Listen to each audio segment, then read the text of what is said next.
श्रीमद्भागवती गाथा रहस्यार्थ प्रकाशकम् संशयोन्मूलनचिणं कृष्णं वन्दे जगद्गुरुं।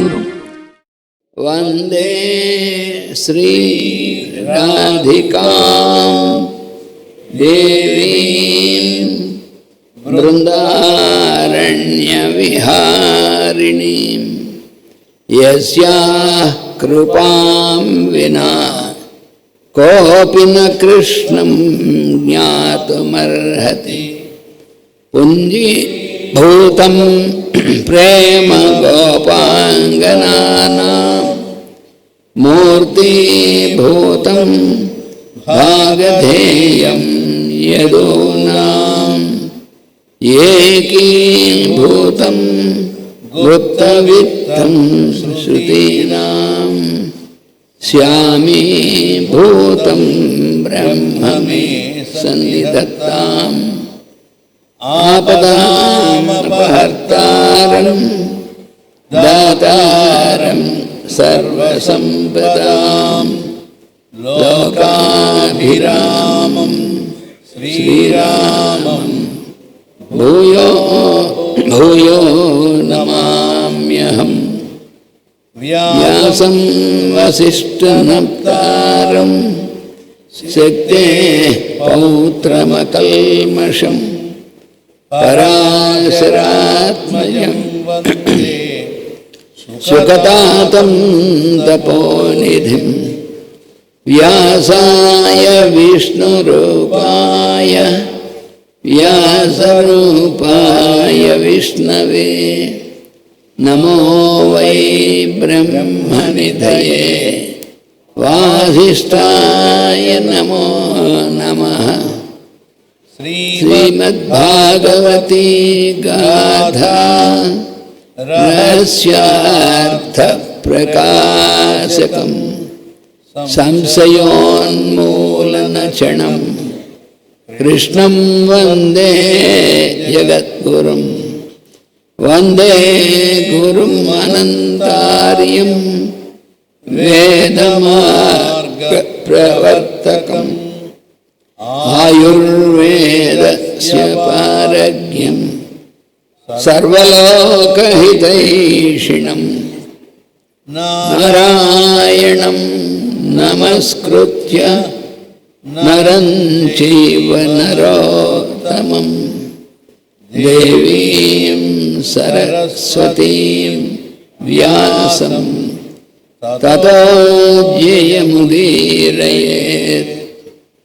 श्रीकैवल्यपदम्बु చేరుటకునై చింతించదన్ లోకరక్షైకారంభకు భక్తపాలన కళా సంరంభకున్ దానవోద్రేకస్తంభకు కేళిలోల విలసదృగ్యాల సంభూత నానాకంజాత భవాండకుంభకు మహానందాంగనాడింభకున్ లలితస్కంధము కృష్ణమూలము సుకాలాపాభిరామంబు మంజులతా శోభితం సువర్ణసుమన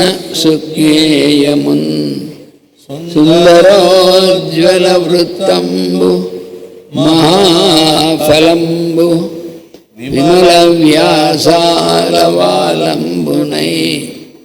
వెలయున్ భాగవతాఖ్య కల్పతరు ఉర్విన్ సద్విజశ్రేయమై సర్వవేదార్థతత్వజ్ఞం వేదార్థ ప్రతిపాదకం పురాణసార సర్వజ్ఞం కృష్ణం వందే జగద్గురుం. ఓం అస్మద్గురుభ్యో నమః. చివరిలో ఈ 202 మనకి హాస్య ప్రకాశంలో చెప్తున్నట్టు ఉంటే భక్తుడు చూపిన నిష్కపటమైన చిత్తమే భగవంతుడు తన యందు చూపు చిత్తము. దానితో దాటుట శక్యము గాని మాయను దాటుట శక్యము గాని మాయను దాటుట జరుగును అన్నారు. అది నడుచున్న మార్గము. అంటే మనస్సుతో దేన్ని చూసినా కూడా మనకంటే అది వేరుగా కనిపిస్తుంది అన్నాడు. అంటే మనస్సు అనేటువంటిది ఒక స్క్రీన్, ఒక తెర లాంటిది కదా. అందుకని ఎప్పుడు కూడా మనసుతో చూస్తే అది మనకంటే అది చూడబడేటువంటి వస్తువు వేరుగా కనిపించడం అనేటువంటిది జరుగుతుంది. ఆ వేరుగా కనిపించడం, మనకన్నా అది వేరుగా కనిపించడం అనేటువంటి దాన్నే దేవుని యొక్క మాయ అని అంటారు. అందుకని మనసుతో దేన్ని చూసినను దేవుడు హరికన్నా వేరుగా దర్శనమిచ్చును మనసుతో చూసినప్పుడు. అందుకనే మనం మన కోరికలు తీర్చేటువంటి రూపంలో ఒక దేవుణ్ణి మన మనసుతో ఏర్పాటు చేసుకుని దాన్ని మనం ఆరాధిస్తూ ఉంటాం. ఎక్కువ భగవంతుడుగా ఆరాధిస్తూ ఉంటాం. ఎప్పటిదాకా అంటే మనం అనుకున్నవి జరుగుతున్నంతసేపు ఆరాధిస్తూ ఉంటాం. మన ఇలవైపు మన భగవంతుడు నాకు వెంకటేశ్వర స్వామి అంటే ఇష్టం. ఎందుకు వెంకటేశ్వర స్వామి అంటే నాకు బాగా ఇష్టం అంటే అలా మొక్కుకుంటే చాలు మనం అనుకున్న అయిపోతున్నాయి. అలా అయిపోతున్నంతసేపు బాగానే ఇష్టంగా ఉంటుంది. అంటే మనస్సుకి సంబంధించినటువంటిది. దేవుణ్ణి మనస్సుతో చూస్తే దేవుడు అసలు దేవుడి యొక్క ఒక ప్రతిబింబంలాగా, ఒక దేవుడి యొక్క ఇల్యూషన్ అనేటువంటిది మనం ఉదయం చెప్పుకున్న మాస్టర్ గారు చెప్పారని. సుబ్రహ్మణ్య స్వామి దర్శనం ఇచ్చాడంటే అప్పుడు అరుణాచలంలో ఆయన దగ్గరికి వెళ్ళినప్పుడు రమణ మహర్షి సుబ్రహ్మణ్య స్వామి దర్శనం ఇచ్చాడంటే ఎలా దర్శనం ఇచ్చాడంటే మొత్తం అంతా వర్ణించింటావిడ. ఆయన బంగారం రంగులో ఉన్నాడు, ఆయన తొడుక్కున్నవన్నీ ఎలాగున్నాయి, చేతిలో త్రిశూలం కూడా బంగారంతో ఉంది, ఇవన్నీ వర్ణించి నీకు కనిపించింది నీ మానసపుత్రుడు కానీ సుబ్రహ్మణ్యుడు కాదు అన్నాడు చివరికి ఆయన.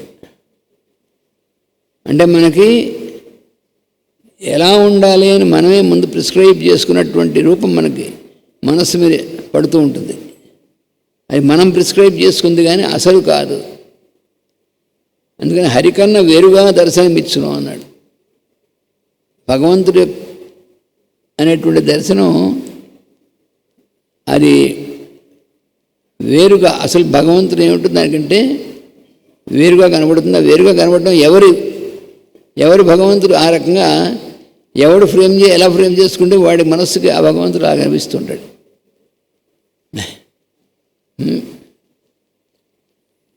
మన ప్రయోజనాలు, మన కోరికలు, మన ప్రయోజనాలు వాటిని ఫుల్ఫిల్ చేసుకునేందుకోసం మనం ఫ్రేమ్ చేసుకుంటుంది మన మనసులో, అది మనం భగవంతుడని పిలుస్తూ ఉంటాం.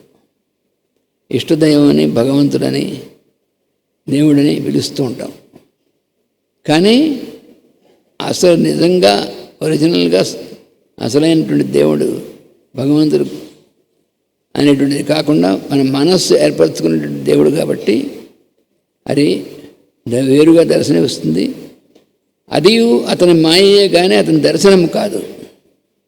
ఆ విధంగా మనకు కనబడేటువంటిది భగవంతుడి యొక్క మాయ అనేటువంటిది. అంతేగాని దర్శనం అంటే ఏమిటంటే యాజ్ ఇట్ ఈజ్, ఎలా ఉందో అది దర్శనం అంటే. కానీ as it appears to me అనేటువంటి దర్శనం కాదు, ఎల్యూషన్. అది వచ్చినట్లు ఆ రెండుకి తేడా ఉంది. భగవంతుడు యొక్క దర్శనం అంటే యాజ్ ఇట్ ఈజ్, అక్కడ ఉన్నది ఉన్నట్లు, ఫ్రీ ఆఫ్ ఆల్ ఇంప్రెషన్స్. అలా కాకుండా మనం as it appears to me అనేటువంటిది, as it appears to me అని ప్రతివాడికి రెండోవాడికి డిఫరెంట్గానే ఉంటుంది. ఎప్పుడు నీకు కనబడుతున్నటువంటిది వేరు, నాకు కనబడుతున్నటువంటి వేరు. అంటే ఆ ఫోటో అదే కనిపించవచ్చు, కానీ ఆ ప్రభావం అనేటువంటిది, ఆ ఎక్స్పీరియన్స్ అనేటువంటిది మారిపోతుంది. అదే కనుక భగవంతుడు అసలు స్వరూపం అయితే ఒక వ్యక్తిని బట్టి మారిపోదు. సూర్యుడు ఉన్నాడు అనుకోండి, సూర్యుడు ఉంటే మనం రోజు నిత్యం మన అనుభవం ఉంటుంది. ఆ అనుభవంలో ఎవరికైనటువంటిది వాడికైనా అయితే ఒకటి, ఆ సూర్యుడు కూడా మనకి ఒక్కొక్కడు ఒక్కో రకమైనటువంటి వాడి యొక్క మానసిక స్థితిని బట్టి వాడికి అది హాయిగా ఉండడం లేకపోతే ఇంకో రకంగా ఉండడం ఉంటుంది. అది కానీ సూర్యుడి యొక్క ఎగ్జిస్టెన్స్, సూర్యుడి యొక్క అనేటువంటిది అది కామన్గా ఉంటుంది. అలాగా ఇది అలా అందరికీ తలరూపంగా కనిపించడం కూడా మాయే. అందుకని ఒక సూర్యుడు సమస్త జీవులకు తాను ఒక్కొక్కడై తోచుపోవాలి కానాడు. అంటే ఎవరు సూర్యుడు వారు ఉన్నట్టు కనిపిస్తూ ఉన్నట్లుగాను. అది మన మనస్సు ఫ్రేమ్ చేసుకున్నటువంటిది. అలాగే ఒక గురువు గారు ఉన్నారనుకోండి, మాస్టర్ గారు ఉన్నారనుకోండి, ఆ మాస్టర్ గారు ఎవరికి వాళ్ళకి మనకే చాలా క్లోజ్ అనిపించడం ఉందే, అది ప్రతి ఒక్కళ్ళు ఎవరికి వాళ్ళు గురువుగారు మనకి చాలా క్లోజ్, గురువుగారు మనకున్నంత క్లోజ్నెస్ ఇంకెవరికి లేదని అనిపించేట్టుగా అది ఇల్యూషన్ అన్నమాట.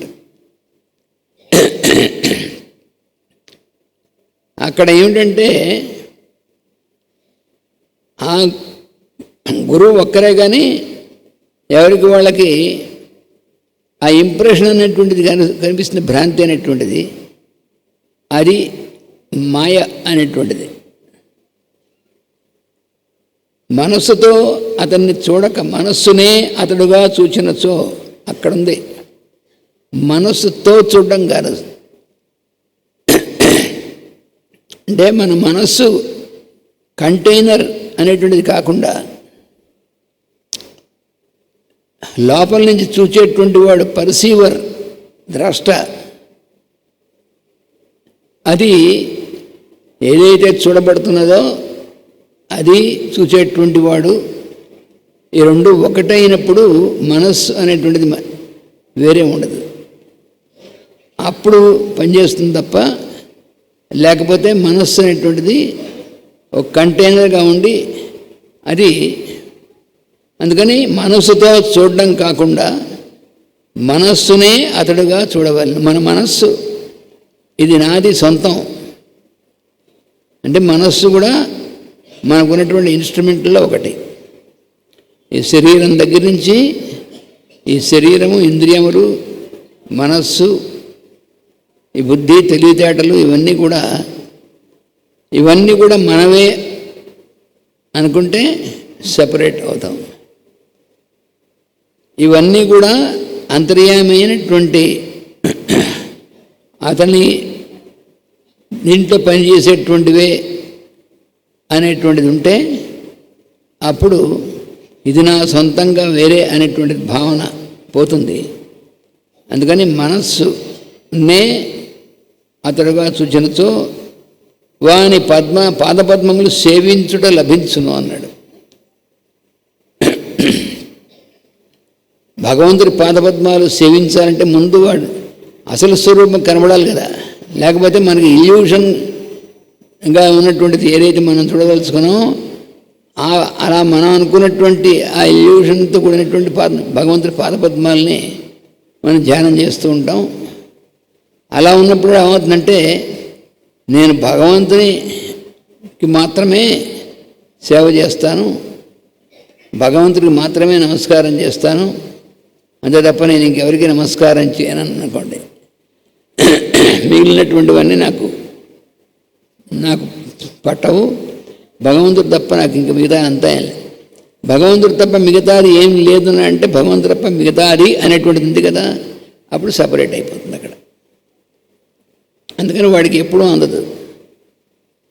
అందుకే ఆ పద్యంలో భాగవతంలో చెప్పింది, భగవంతుడి పాదసేవ ఎలా దొరుకుతుందంటే అట్నుంచి అది రావాలంటే ముందు పాదార్చకులతోడి నెయ్యము అన్నాడు. మనలాగే మిగిలినటువంటి జీవులందరూ కూడా భగవంతుడికి సంబంధించినటువంటి వారే. వారితో మనకు ఉండవలసింది స్నేహ సంబంధం, అది ఉండాలి ఫస్ట్. అంటే గురువు గారు గురువుని తీసుకుందాం. మాస్టర్ గారి యొక్క ప్రెజెన్స్ మనకి ఎప్పుడు ఉంటుంది అంటే మనలాగే మన కో డిసైపుల్స్ ఉంటారే, వాళ్ళ యందు మన యొక్క బిహేవియర్, ప్రవర్తన ఎలా ఉందో దాన్ని బట్టి ఉంటుంది. అంటే వాళ్ళని ఆ కో డిసైపుల్స్ అన్నిటినీ తనలాగే తన యొక్క రూపాలుగా అనుకుని ఉన్నటువంటి స్థితి వస్తే అప్పుడు గురువుగారి ప్రెజెన్స్ అనేటువంటిది కంటిన్యూస్గా ఉంటుంది. లేకపోతే డిఫరెన్షియేషన్ వచ్చి వాళ్ళకంటే నాకే ఆయన గురువుగారి ప్రెజెన్స్ ఎక్కువ ఉంది అని ఇలా మళ్ళీ ఎక్కడికక్కడ అది అప్పుడు మాయలో పెడతాం అన్నమాట. అందుకని అనగా గురువుగారి పాదపద్మాలు సేవించడం అంటే ఏమిటి అంటే వెంటనే చెప్పారు, అతడు నడుచుతున్న మార్గము లభించును. గురువు అంటే ఒక పాత్, ఒక మార్గం. ఎలా మనం నడుచుకోవాలో అనేటువంటిది ఒక పాతే. ఆ పాతని అనేటువంటిది వేరు, పాత చూపించిన వాడు వేరు కాదు. ఆయన నడుస్తున్నటువంటి పాతే మనకి గురువు. ఆ పాతలో మనం నడవడం అనేటువంటిది జరిగినప్పుడు అంటే మార్గం లభిస్తుంది. అలా నడుచుతున్న మార్గము లభించును అన్నారు. పాదపద్మం సేవించడం అంటే అంతేగాని గురువుగారి పాదాలు మనం బాగా సేవిస్తున్నాం, ఇంకెవరికి అంతకుండా మనమే దాన్ని చేస్తున్నాం, అయితే గట్టిగా మనం చేస్తాం. అవన్నీ మనం దంత మాత్రం చేత గురువుగారి యొక్క ఇదంతా మనకి అర్థమైంది, అదే మనకే పోయింది అనేటువంటిది మనకు ఒక రైట్ కింద అలా ఉండదు. అందుకని మార్గము, అందుకని ఏమన్నాడు, ఐఆమ్ ది పాత్ అన్నాడు, నేనే మార్గమును అన్నాడు. అంటే అదేమిటండి, వ్యక్తి వేరు మార్గం వేరు కదా. నడిచేళ్ళేటువంటి మనం నడిచేళ్ళే రోడ్డు ఉంది, ఈ రోడ్డే నేనన్నట్టుగా అనిపిస్తుంది. రోడ్డే నేనేమిటి, మనం రోజు ఆ రోడ్లో వెళుతున్నాం అనుకోండి, ఈ రోడ్డే నేను కానీ భగవంతుడు నేనే మార్గం అనేటువంటిది దానికి సంబంధం లేదు.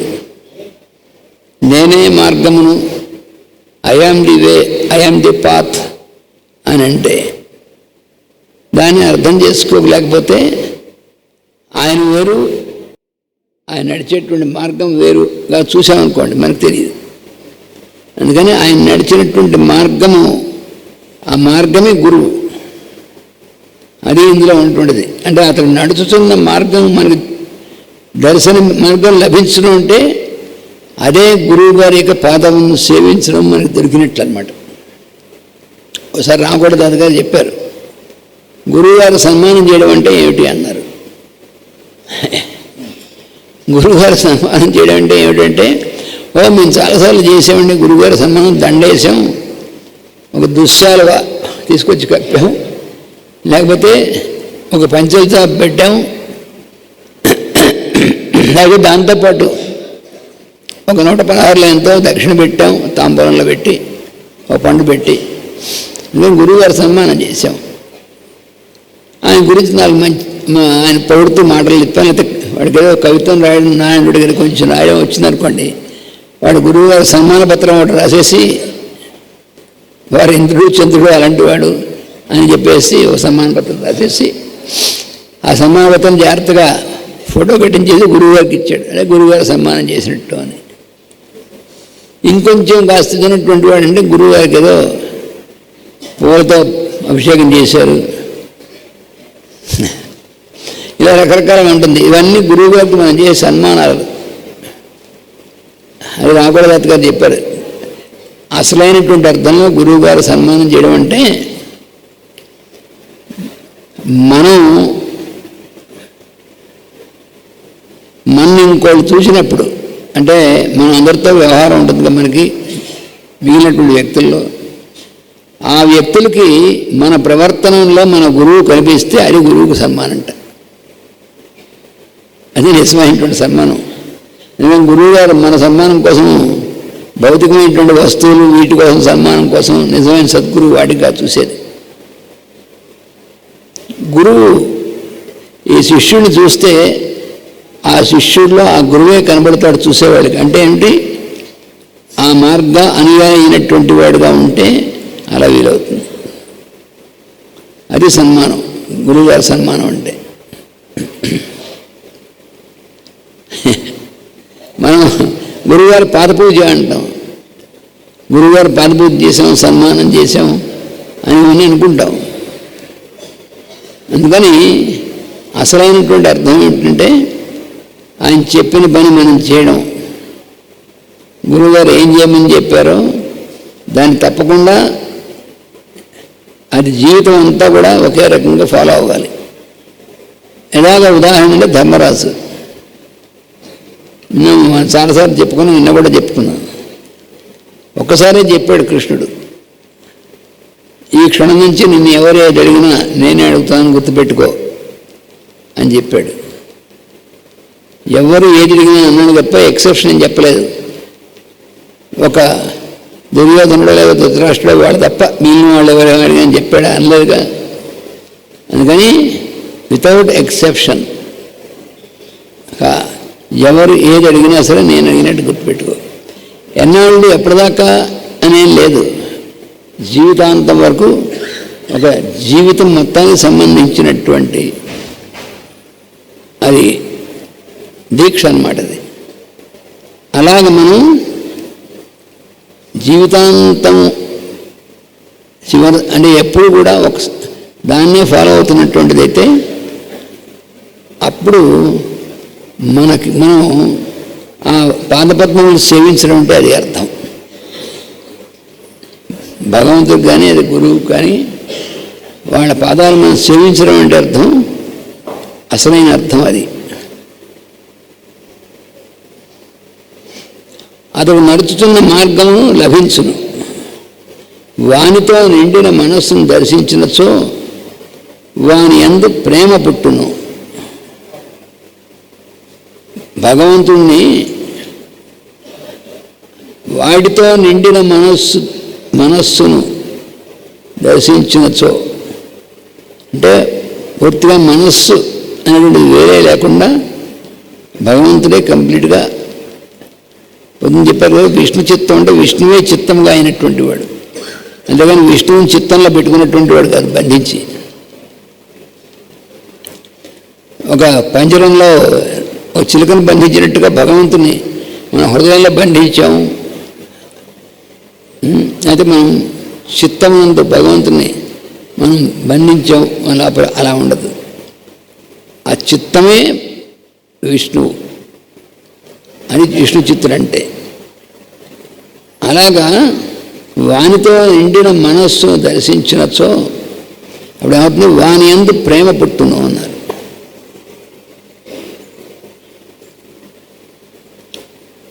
అది జీవుల యందు ప్రేమ, భగవంతుడి యందు ప్రేమ పుట్టడం అంటే అర్థం ఏంటంటే భగవంతుడు జీవుల రూపంలో కదా అందరి రూపంలో వ్యక్తమయ్యేటువంటి వాడు. అందుకని మన చుట్టూ ఉన్నటువంటి జీవుల యందు ఏ కారణము లేకుండా దాన్ని అవ్యాజ్యం అంటారు. వ్యాజ్యం అంటే కారణం.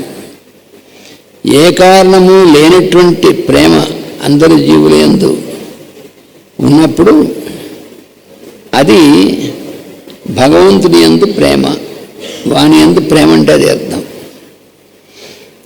అదే మనకి వ్రజంలో ఉన్నటువంటి గోపకులు గోపికలు అంటే గోపికా స్త్రీలు గోపకులు గోప బాలురు వాళ్ళందరికీ అతని యందు ఉన్నటువంటిది ఏమిటంటే అటువంటి ప్రేమ. అంటే ఒకరిలో ఒకరు వాడే కనిపిస్తాడు, అందరి యందు అలాగే ఉంటారు వాళ్ళు. అంతేగాని నాకు భగవంతుడితో డైరెక్ట్ కనెక్షను, వీళ్ళతో నాకేం పని లేదనుకున్న వాడికి చచ్చినా భగవంతుడు కనిపించడు, ఆ పదాలు అందవు. అందుకని పాదార్చకులతో నయ్యము. అది కావాలంటే నితాంత అపార భూతదయ అన్నాడు. ఎండ్లెస్ భూతదయ అనేటువంటిది కారణం లేకుండా అపారమైనటువంటి అవుట్ ఆఫ్ బియాండ్ మెజర్ అనేటువంటిది అలా ఉండాలన్నమాట. అది అలాంటి భూతదయ ఉండాలి. కానీ నితాంత అపార భూతదయ. మళ్ళీ అది ఇవ్వాల్సింది భగవంతుడే, అది మనం సంపాదించేటువంటిది కూడా కాదు. అంటే దాన్ని రిసెప్టివ్గా ఉండాలి. భగవంతుడు మనకు ప్రసాదించినప్పుడు దాన్ని స్వీకరించేట్టుగా ఉండాలి తప్ప ఈ భూతదయ అవన్నీ కూడా మనకు భగవంతుడు ఇస్తాడు. అందుకు మనం సిద్ధంగా ఉండాలి. చుట్టూ ఉన్నటువంటి జీవుల యందు అటువంటి అవ్యాజమైనటువంటి నిష్కారణమైనటువంటి ప్రేమ అనేటువంటిది భగవంతుడు ఎప్పుడు ఆ స్వరూపుడు కాబట్టి ప్రేమ భగవంతుడి యొక్క స్వరూపం, భగవంతుడి ప్రేమస్వరూపం. అందుకని మనం కనుక మన మనస్సు అనేటువంటిది ఆ మనస్సు అలా దర్శిస్తే అప్పుడు వాని యందు ప్రేమ పుట్టును. అదే జీవుల యందు ప్రేమ లేక వాని యందు పరమ ప్రేమ అనబడు భక్తి. అది నారద మహర్షి భక్తి సూత్రాల్లో అధ భక్తిం వ్యాఖ్యాస్యామ. ఇప్పుడు భక్తిని మనం తెలుసుకుందాము అని వెంటనే ఉన్నాడు. భక్తి అంటే సాత్తు అస్మిన్ పరమ ప్రేమ రూప. అస్మిన్ అంటే ఈ సందర్భంలో సా అంటే భక్తి అంటే ఏమిటంటే పరమ ప్రేమ రూప. పరమ ప్రేమ అనేటువంటిది రూపంలో ఉంటుంది భక్తి అంటే అన్నాడు. ప్రేమకి పరమ ప్రేమకి ఏమిటండి తేడా అని మళ్ళీ మనకు అనుమానం వస్తుంది. అక్కడ మాస్టర్ గారు చాలా వివరంగా ఇచ్చారు. అది ప్రేమ రూపం ఊరికే చెప్పారనుకోండి, అదైతే నాకు ఉందండి, ఐ లవ్ ఎవరి, నేను లవ్ బలానా వ్యక్తిని నేను లవ్ చేస్తాను, ప్రేమే కదా అదిగా. అందుకని ఇలాంటి సత్సర్థాలే వాడుతున్నాం కాబట్టి పరమ ప్రేమ అని ఒక విశేషణ వేశారని చెప్పారు. లేకపోతే పరమ ప్రేమ అని చెప్పక్కర్లే, కానీ చెప్పారు. ఎందుకు చెప్పారంటే మనం చాలా హీనమైనటువంటి అర్థాల్లో ప్రేమ అనేటువంటి పదాన్ని వాడుతూ ఉంటాం. మనం చాలా చాలా పదాలు, కొన్ని పదాలను హీనమైన అర్థంలో వాడుతూ ఉంటాం. మనం కూడా మనం భుజమి చేసి ఏం గురువు అంటుంటాం, వాడు గురువు అనే అర్థం, వీడి శిష్యుడనే. అంటే గురువు అనేటువంటి పదాన్ని అంత తేలిగ్గా చచ్చుగా వాడుతూ ఉంటాం. అలాగే ప్రేమ ఈ పదాలన్నింటినీ కూడా మిస్యూజ్ చేస్తూ ఉంటాం. అంటే వాటికి అసలైనటువంటి అర్థంలో కాక పనికిమాలినటువంటి అర్థంలో వాడుతూ ఉంటాం. అందుకని భక్తి అంటే పరమ ప్రేమ రూప అని నారద మహర్షి చెప్పారు. అక్కడ మాస్టర్ గారు చాలా వివరంగా ఇచ్చారు నారద భక్తి సూత్రాల్లో. అందుకని పరమ ప్రేమ అనబడు భక్తి అన్నారు. అది భక్తి అంటే. మనకి భక్తి అంటే మనం రకరకాలుగా నేను భక్తుడిని మనకు అందరికీ అనిపిస్తుంటుంది. నేను చాలా భక్తుడిని, ఎందుకంటే రోజు నేను గుడికి వెళ్ళి భగవంతుడిని నమస్కారం చేస్తాను, ప్రదక్షిణ చేసి వస్తాను. లేదా నేను ప్రతి శనివారం పచ్చి మంచినీళ్ళు కూడా దాక్కుని ఉపవాసం ఉంటాను.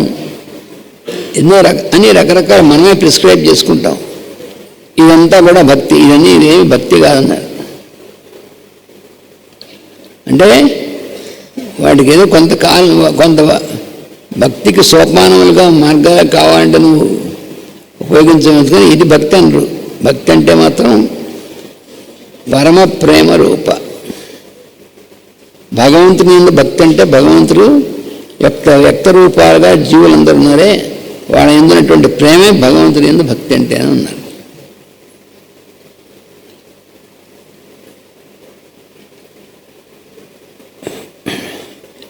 అదే జీవుల యందు ప్రేమ లేక వాని యందు పరమ ప్రేమ అనే భక్తి. అప్పుడు పద్మము వాని నాభియందు పుట్టును అనగా ధ్యానించువాడు బ్రహ్మయ్యి మరల పుట్టును అన్నారు. ఎప్పుడైతే వాడికి ఈ ప్రేమ అనేటువంటి భక్తి పుడుతుందో అప్పుడు వాడి నాభి అంటే బొడ్డు నుంచి పద్మం పుడుతుంది. మరల పద్మం పుట్టి అప్పుడు ఈ ధ్యానించేవాడు వాడే బ్రహ్మ అయి మరల పుడతాడన్నారు. అప్పుడు భగవంతుడికి దయ పుట్టును. అలా ఎప్పుడైతే పరమ ప్రేమ అనేటువంటి భక్తి పుట్టిందో అప్పుడు భగవంతుడికి దయ పుడుతుంటాడు.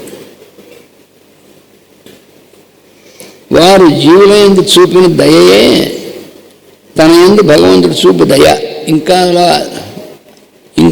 దాన్ని దగ్గరగా తీసుకొచ్చి ఇచ్చారు. భగవంతుడు మన యందు దయ చూపడం అంటే ఏమిటి అంటే మనం ఇతర జీవుల యందు దయ చూపించినట్లయితే అదే భగవంతుడు దయ అంటేనన్నారు. అసలు అంటే ఇది ప్రాక్టీస్ చేస్తే మనకు అర్థమయ్యేటువంటిది తప్ప లేకపోతే దాని గురించి ఎంత మనం దాని గురించి డిస్కస్ చేసుకున్నా దాని గురించి మనం సెమినార్ పెట్టి దిద్దేసినా అంటే భక్తి అనగా పెద్ద సెమినార్ పెట్టామనుకోండి, ఏం చేసినప్పటికీ అది అందదు. దాని గురించినటువంటి డిస్కషన్స్, దాని గురించినటువంటి డిస్కోర్సెస్. అందుకని మాస్టర్ గారు ఏమన్నారంటే పతంజలి యోగ సూత్రాలు కానీ నారద భక్తి సూత్రాలు అనేవి డిస్కోర్సెస్ కావన్నారు. డిస్కోర్స్ అంటే ప్రవచనాలు, ఉపన్యాసాలు ఇవి కావు. ఏం చేయాలో ప్రాక్టికల్గా డైరెక్ట్గా చెప్పినవి యోగ సూత్రాలు కానీ భక్తి సూత్రాలు కానీ వీటిలో ఏమిటంటే లేకపోతే బ్రహ్మసూత్రాలు కానీ అవి డైరెక్ట్గా చెప్పినటువంటివి. దాని గురించినటువంటిది పెద్దగా డిస్కోర్స్ చేయాల్సిందేం లేదు. ఇన్స్ట్రక్షన్స్ అన్నారు. ఇన్స్ట్రక్షన్స్ అంతే. అవి ఇలా చేయాలి అని చెప్పారు. ఇన్స్ట్రక్షన్స్ అనేటువంటిది ఇక్కడ ఈ వాక్యం మాత్రం చూసారా, భగవంతుడు చూపు దయ అంటే ఏమిటి అని మనకు అర్థం కానట్టుగా ఉంటుంది కదా. అంటే ఏమన్నారంటే జీవుల యందు నువ్వు చూపించే దయను చూసి అదే భగవంతుడు దయ అంటే అన్నారు. అప్పుడు అర్థమవుతుంది నీకు అన్నారు. అంటే భగవంతుడి దయ మన యందుకి కలగాలంటే మనం ఏం చేయాలంటే నీ చుట్టూ ఉన్నటువంటి జీవులందరి యందు నీవు దయ చూపించాలి. అది నువ్వు చేయవలసినటువంటిది అన్నారు. దానితో దాటుటకు శక్యము కానీ మాయను దాటుటకు జరుగును. అంటే మామూలుగా మాయను దాటడం కష్టం. అదేగా ఆయన చెప్పింది, మమ మాయా దురత్యయ అన్నాడు భగవద్గీతలో. ఎందుకంటే గుణమయి మాయ, గుణములు అనేటువంటి దాంతో ఏర్పడినటువంటిది. అందుకని గుణములు ఆధారంగా ఏర్పడినట్టుగా ఉంటుంది కాబట్టి దురత్యయ అంటే మనం దాన్ని దాటడానికి వీలైనటువంటిది అని వెంటనే ఉన్నాడు. మామే ఇవయే ప్రపద్యంతే, ఎవరైతే పూర్తిగా నాయందు ప్రపత్తి కలిగి ఉంటారో, ఈ నాయందు ప్రపత్తి అంటే అర్థం మనకు అర్థం కాదు కాబట్టి ఇక్కడ తీసుకొచ్చి ఇచ్చారనమాట. భగవంతుని యందు ప్రేమ, భగవంతుని ప్రేమ అంటే అర్థం జీవుల యందు ప్రేమ. అప్పుడు ఆ జీవుల యందు మనం దయ అనేటువంటిది, ప్రేమ, దయ, ఆదరము ఇవన్నీ ఉంటాయి చూసారా. ఇవన్నీ ఎప్పుడైతే మనం నిరంతరము ఆ దీంట్లోనే ఉండేటువంటిది ఉంటుందో అప్పుడు ఆ దయే మనకి భగవంతుడి దయగా మన మీద పనిచేస్తుంది అన్నారు. అలా ఎందుకంటే డైరెక్ట్గా ఆయన మన దయ చూపించవచ్చు కదా. నీకే అంత అరిస్టోక్రేట్ అంటే భగవంతుడికి మరీ అరిస్టోక్రేట్ అస్సలు అందడు. ఆయన చేత సృష్టించడానికి జీవులకి మనకే చుట్టూ ఉన్న జీవులతో మనకెందుకంటే సంబంధం, భగవంతుడు డైరెక్ట్ సంబంధం ఉండదు. నాకు కనబడ్డు. నువ్వు కనబడబోతే నేను నమ్మేది ఎట్లా? నమ్మకు. మనం నమ్మడంతో సంబంధం అయినటువంటి వాడా భగవంతుడు? మనతో ఆబ్లిగేషన్ ఉందా? కృష్ణుడు భగవంతుడు నమ్మండి, నమ్మక్కలే. కృష్ణుడు చెప్పాలి నన్ను నమ్మండి అని. మనమైతే కృష్ణుడి తరఫున ఒక మతము లేకపోతే ఒక సంస్థగానం పెట్టుకుని కృష్ణుని నమ్మడం మనం ప్రచారం చేయాలనుకుని, కృష్ణుని నమ్మితే మీకు మంచిది, కృష్ణుని నమ్మండి అని ఏం ప్రచారం చేయక్కర్లేదు. చేయకపోయినా చేసినా వాళ్ళకి ఇది అవుతుంది. అందుకని నమ్మడంతో సంబంధం లేదు. అదే మనకు మాస్టర్ గారు చెప్పారని చాలాసార్లు చెప్పుకున్నాం. దేవుడు నాడు నమ్ముతామంటే నమ్మడం ఎందుకు అన్నారు? నమ్మడం అవసరం లేదు, నచ్చడం కావాలి. నచ్చడం. దేవుడు ఉన్నాడంటే దేవుడు యొక్క లక్షణాలు మనకి నచ్చడం తప్ప భగవంతుడికి ఏముంటుంది? జీవులందు దయ ఉంటుంది, అపారమైనటువంటి కరుణ ఉంటుంది. ఇవి మనకు నచ్చాలి. నచ్చినట్లు ఎప్పుడు లెక్క అంటే మనం ఆ రకంగా ప్రవర్తించినప్పుడు అప్పుడు నచ్చినట్టు లెక్క. అందుకని నాకు నచ్చిందని చెప్పడం వల్ల కాదు.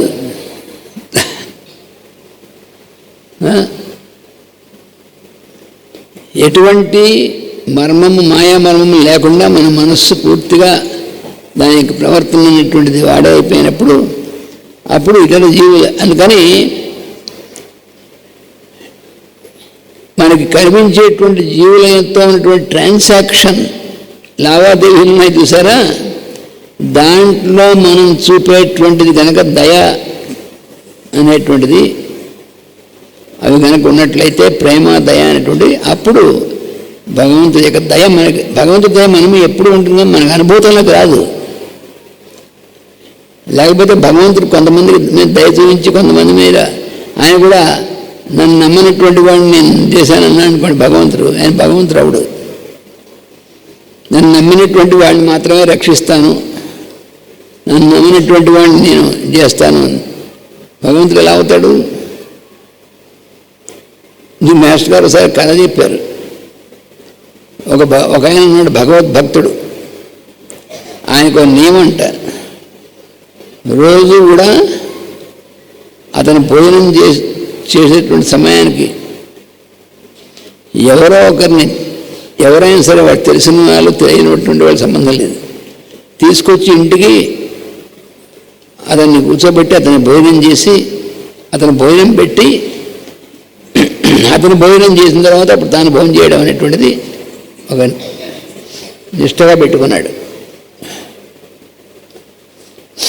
బాగుంది, మంచిదే. మరి మనం ఇంకోళ్ళకి పెట్టి మనం తింటే భగవత్ ప్రసాదం అవుతుంది.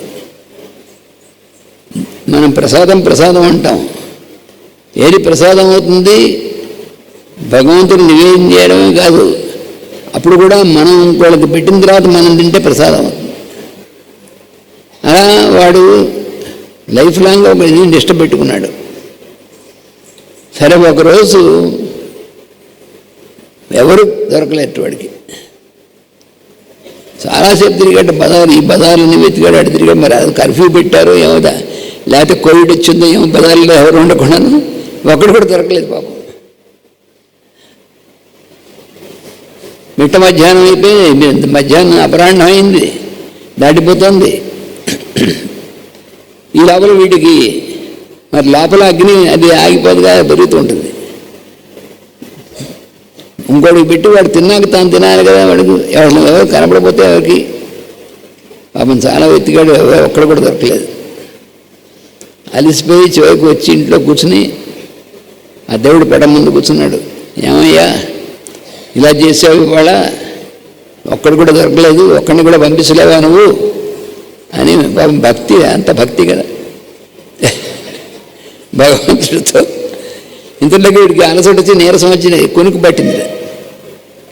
ఆ కొనుక్కులో వాడు కనిపించాడు ఇష్టదైవం, శివుడో కృష్ణుడో ఎవరు, వాడికి ఇష్టదైవం అయితే వాడు కనిపించాడు ఏ రూపంలోనే. ఏమిట్రా అబ్బాయి అంటే, ఏం చెప్పమంటావయ్యా నువ్వు ఇలాంటి పని చేసావు? ఏమైందన్నాడు. నీకు తెలుసు కదా నేను నిత్యం ఇంకోడికి పెట్టి వాడు తిన్న తర్వాత కానీ తిన్నని, నన్ను ఎందుకయ్యా పరీక్ష చేసామన్నాడు. ఓర్నీతం ఎన్ని పరీక్ష చేయడం ఏంట్రా అంటే, అవును మరి వీళ్ళు ఎవరిని పంపలేదేమన్నాడు. దీని ముందు ఇంకోటి జరిగింది, మర్చిపోయాను. ఇంకోటి జరిగింది. వాడు చివరికి అతి కష్టం మీద ఒకటి దొరికెట్ట. అది కష్టం మీద ఒకటి దొరికెట్ట. కానీ వాడు ఎలా ఉన్నాడు, వాడంతా మాసిపోయి, జుట్టంతా ఉండి మాసిపోయి చాలా అసహ్యంగా ఉన్నాడు. వాడు దొరికాడు చివరికి. ఇది మర్చిపోయాను కదా. వాడు దొరికాడు. వాడిని వెళ్ళి అయ్యా మా ఇంటికి ఒకసారి రావాలంటే, ఎందుకు అన్నట్టు వాడు వచ్చి అన్నం పెడతాను తిన్నాను రావాలి. వాడు నువ్వు రమ్మన్నావు కాబట్టి వస్తున్నాను అన్నట్టు. వాడు లేదా నాకేం నీ ఇంటికి రావాల్సిన అవసరం లేదు, సరే నువ్వు మరీ అంతగా పిలుస్తున్నావు వస్తున్నావు. వచ్చాడు. వచ్చి పెట్టు, ఇంకేం ఆలస్యం అన్నట్టు. వాడు కాళ్ళు కడుక్కోమన్నట్టు. అలాంటివి మనకేం లేవు అన్నట్టు. కాళ్ళు చేతులు కనుక్కోవడం. వాడు స్నానమే చేసినటువంటి వాడు కనిపించట్లేదు. కాళ్ళు కూడా కనుక్కోన్నాడు. అది కాదు అయ్యా, భోజనం చేసాము కాళ్ళు చేతులు కడుక్కోవాలి, పెడితే పెట్టి లేకపోతే వెళ్ళిపోతా అన్నట్టు. ఓడి తంపలే వీడొక్కడు వెళ్ళిపోయాడు తెస్తాం మనం అనుకుని. సరే ఆకేసి కూర్చోబెట్టాడు, అన్నీ వడ్డించాడు. ఇంక వాడు తిన్నాడు. ఆగు అన్నాడు. మళ్ళీ ఏమొచ్చింది అన్నాడు వాడు. ఏం లేదు, మనం భోజనం చేసేప్పుడు మనకి భోజనం ఇచ్చినటువంటి భగవంతుని స్మరించాలి, ఒకసారి భగవంతుని నామం స్మరించి భోజనం చేద్దామని. అట్లాంటి వాడి మీద నాకేం నమ్మకం లేదు అన్నట్టు వాడు. అది కాదయ్యా, నువ్వు ఏం చెప్పినా నేను చేయను, భగవంతుడికి భగవంతుని అనకు, నువ్వు పెడితే తింటాను లేదా వెళ్ళిపోతాను. అప్పుడు వీడికి కోపం వచ్చింట. అసలు భగవంతుని లేనటువంటి వాడు నువ్వు, నీలాంటి వాడు పెడితే పాపం పో అన్నట్ట. వాళ్ళే చెల్లిపోయాడు వాడు. వెళ్ళిపోయాడు వాడు. అప్పుడు అన్నమాట తర్వాత వీడు ఏదో కనబడబోతే ఆ కునుకు పట్టినప్పుడు కనిపించాడు. అలాంటి వాడిని పంపించేమేమో అన్నట్టు వాడు. అంటే మరే వాడికి ఎంత వయస్సు ఉండొచ్చురా వాడికి అని అడిగాడు. అంటే 50 సంవత్సరాలు ఉండొచ్చు అన్నాడు. ఈ 50 సంవత్సరాల నుంచి వాడికి ఎవడు పెడుతున్నాడు రా అని అడిగాడు. ఎవరు పెడుతున్నాడు? నువ్వే పెట్టాలి, అందరికీ పెట్టేట్టున్నాడు భగవంతుడే కదా. అంటే 50 సంవత్సరాల నుంచి వాడు చనిపోకుండా ఉండంటే వాడు రోజు ఎంత తింటే ఉంటాడా లేకపోతే తినకుండా ఉంటాడు? తింటాడు. ఎవరు పెడుతున్నారు? నువ్వే పెడుతున్నావా అన్నాడు. ఒప్పుకున్నాడు. చచ్చినట్టు ఒప్పుకోవాలిగా. మరి 50 సంవత్సరాల నుంచి వాడు నన్ను ఒప్పుకోపోయినా వాడు ఎలా ఉన్నా స్నానం చేసినా చేయబోని నేను పెడుతున్నాను రా, ఇవాళ ఒక్కరోజు పెట్టినాక నీకేం మాయరోగం వచ్చింది అన్నాడు. నువ్వు భక్తుడివా? నువ్వు పెద్దవాడి జీవితాంతం పోషించేవాళ్ళలాగా నువ్వు వాడికి కాళ్ళు చేతులు కడుక్కోవాలి, స్నానం చేయి, దేవుడి పేరు స్మరించని ఇది రూల్స్ అని ఎందుకు పెట్టావురా నువ్వు? నాకు లేని అబ్జెక్షన్ నీకేముంది అన్నాడు. నీకు పెట్టేది ఎవరు రా అన్నాడు. నువ్వే అన్నాడు. వాడికి పెట్టేది ఎవరు? నువ్వే. మరి నీకు పెట్టేది వాడికి పెట్టేది అందరికీ పెట్టేది. నన్ను నమ్మిన వాడిని, నన్ను స్మరించిన వాడిని నమ్మిన వాడిని అందరికీ నేను పెడతాను. మధ్యలో నీకెందుకుది? నువ్వు పెడదాం అనుకున్నా పెట్టు. భక్తి అనేది నిజమైనటువంటిది. అందుకని దీనివల్ల మనం తెలిసేది ఏమిటంటే ఎవరు నిజమైన భక్తులు ఎవరు అని. అందుకని నిష్కారణమైనటువంటి దయా ప్రేమ ఉండాలన్నమాట. వాళ్ళు నిష్కపటం వానితో, అంటే ఎప్పుడైతే భగవంతుడు తన యందు చూపు దయ అంటే వారి నువ్వు చూపే దయ అనేటువంటి చెప్పారు కదా, వానితో భక్తుని యందు నిష్కపటమైన చిత్తం పుట్టును. అంటే నిష్కపటమైన చిత్తం అంటే ఏమిటి అంటే లోపల ఉన్నటువంటి బయట ఉన్నటువంటి, అలా లోపల వేరు బయట వేరు అనేటువంటి ఎప్పుడు వస్తుంది? చిత్త వృత్తులు పనిచేసినప్పుడు వస్తుంది. చిత్త వృత్తులు అంటే ఏమిటి అంటే మనస్సు యొక్క ప్రవర్తన, అలాంటి ప్రవర్తనతో కూడినటువంటి చిత్తం. 5 రకాలైనటువంటి ప్రవర్తనలు ఉంటాయి అని చెప్పాడు పతంజలి మహర్షి. వృత్తయ పంచతయ, చిత్తవృత్తులు అనేటువంటివి.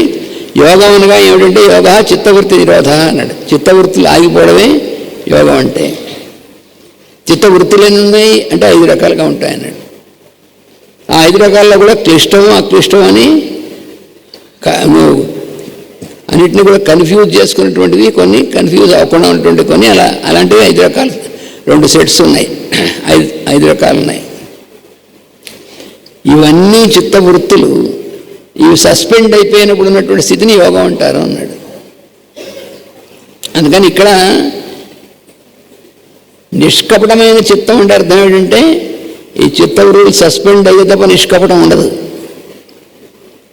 ఈ చిత్తవృత్తుల్లో ఏ వృత్తి ఉన్నా మనస్సులో ప్యూరిటీ అనేటువంటిది ఉండదు, కపటం అనేటువంటిది ఉంటుంది. దానివల్ల ఇవన్నీ బిహేవియర్ ఆఫ్ ది మైండ్, మనస్సు యొక్క ప్రవర్తన. ఈ ప్రవర్తనలో ఆగిపోయినప్పుడు దిగినటువంటి యోగస్థితి, అంటే యోగస్థితి అనేటువంటిది ఉంటేనే నిష్కపటమైనటువంటిది చిత్తం అనేటువంటిది ఉంటుంది. ఎందుకని భక్తుడు చూపిన నిష్కపటమైన చిత్తమే భగవంతుడు తన చూపు చిత్తము. భగవంతుడు మన చూపేది నిష్కపటమే, ఆయన చిత్తం. కానీ మన చిత్తం మాత్రం ఇలా ఉంటే తప్ప నిష్కపటం కాదు. అలా ఉంటే తప్ప భగవంతుడు మన ఎందుకు చూపించేటువంటిది మనకి అందదు.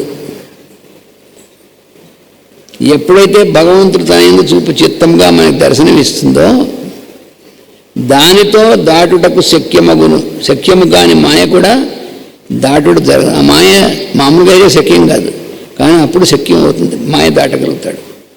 అనగా జీవుడు దేవుడుగా ఉంటాడు. మాయ దాటడం అంటే ఏమిటి?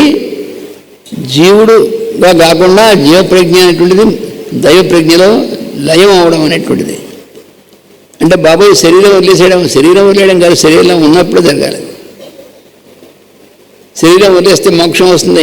మోక్షం అనేటువంటిదే ఉట్టిఫే మనం భ్రమ. అలాంటిది శరీరం వదిలేస్తే మోక్షం వస్తుంది అనేటువంటిది ఏమి ఉండదు. శరీరంలో ఉన్నా కూడా మనం పొందవలసినటువంటిది, దీన్ని దాటాలంటే జీవుడు దేవుడుగా ఉండుట. దేవుడుగా ఉండడం అంటే అర్థం ఏంటి? అంటే అందరిలోనూ ఉన్నటువంటి కామన్గా ఉన్నటువంటిది వెలుగే దేవుడు కదా. అందుకని మిగిలినటువంటి వారికంటే నేను ఎలాగ డిఫరెన్స్ అనేటువంటిది పోయి, నువ్వు ఎదుటి వ్యక్తిగా ఎవరు కనిపించినా సరే నిన్ను నువ్వు చూసుకున్నట్టుగానే అలా ఉండగలవా? అది మాస్టర్ గారు ఒకసారి అడిగితే చెప్పింది. ఎదుటి వాడిని చూస్తే మీకు ఏమనిపిస్తుందండి అని అడిగితే, నన్ను నేను చూసుకున్నట్టు అనిపిస్తుంది అన్నారు. అది మహాత్ముల యొక్క స్థితి. అంటే దైవమే జీవుడు దేవుడిగా ఉండడం అంటే ఆ స్థితి. అది అందరికీ వస్తుంది. మనం అది కనుక ఆ మార్గంలో మనం సాధన చేస్తే వస్తుంది తప్పకుండా. అది వచ్చాక మనకి అసలు ఎక్కడ ఏం ఇబ్బంది లేదు. అది ఇక్కడ చెప్తున్నటువంటిది. అందుకని మనస్సు అనేటువంటిది దాన్ని ఎలా చేయాలో ఆ సాధన అనేటువంటిది మన దీంట్లో ఇంత వివరంగా ఇచ్చారు. అంటే మాస్టర్ గారు ఎప్పుడు చెబుతారు, కుర్చీలో ఒకటికే కూర్చోడానికి ఒకటే కుర్చీ ఉంటుంది అక్కడ. అది నువ్వు ఉంటావా వాడు ఉంటాడా? మనస్సు అనే కుర్చీని నువ్వు ఉంటావా?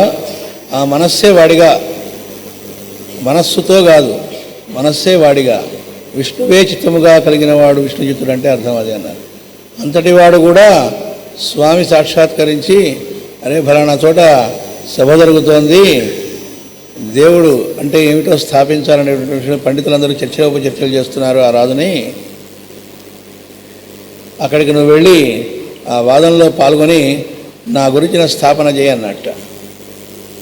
ఇప్పుడు నేనన్నట్టు, అదేంటయ్యా బాబు, నేనేం గ్రంథాలు చదివిన వాడిని కాదు, నా పనుల్లో చక్కగా పువ్వులు కోయటం, మాలలు కూర్చడం, లేకపోతే నీకు ఊరేగింపు జరుగుతూ ఉంటే దానిలో ఛత్రం పడడం, ఇలాంటి పనులు చెప్పు, లేకపోతే ఆ జ్వాలా తోరణం ఆ పైకెక్కి ధ్వజస్తంభం మీద దీపం పెట్టమను, ఇట్లాంటివి ఏదో మనకు మన నాలెడ్జ్ ఏంటో చూడు, తవ్వుగలతో రోజు తవ్వి చేతులు బొబ్బలెక్కి ఎలా ఉన్నాయి, ఇది మనకు ఉన్నటువంటి క్వాలిఫికేషన్లు తప్ప నేను పోవటం ఏమిటి?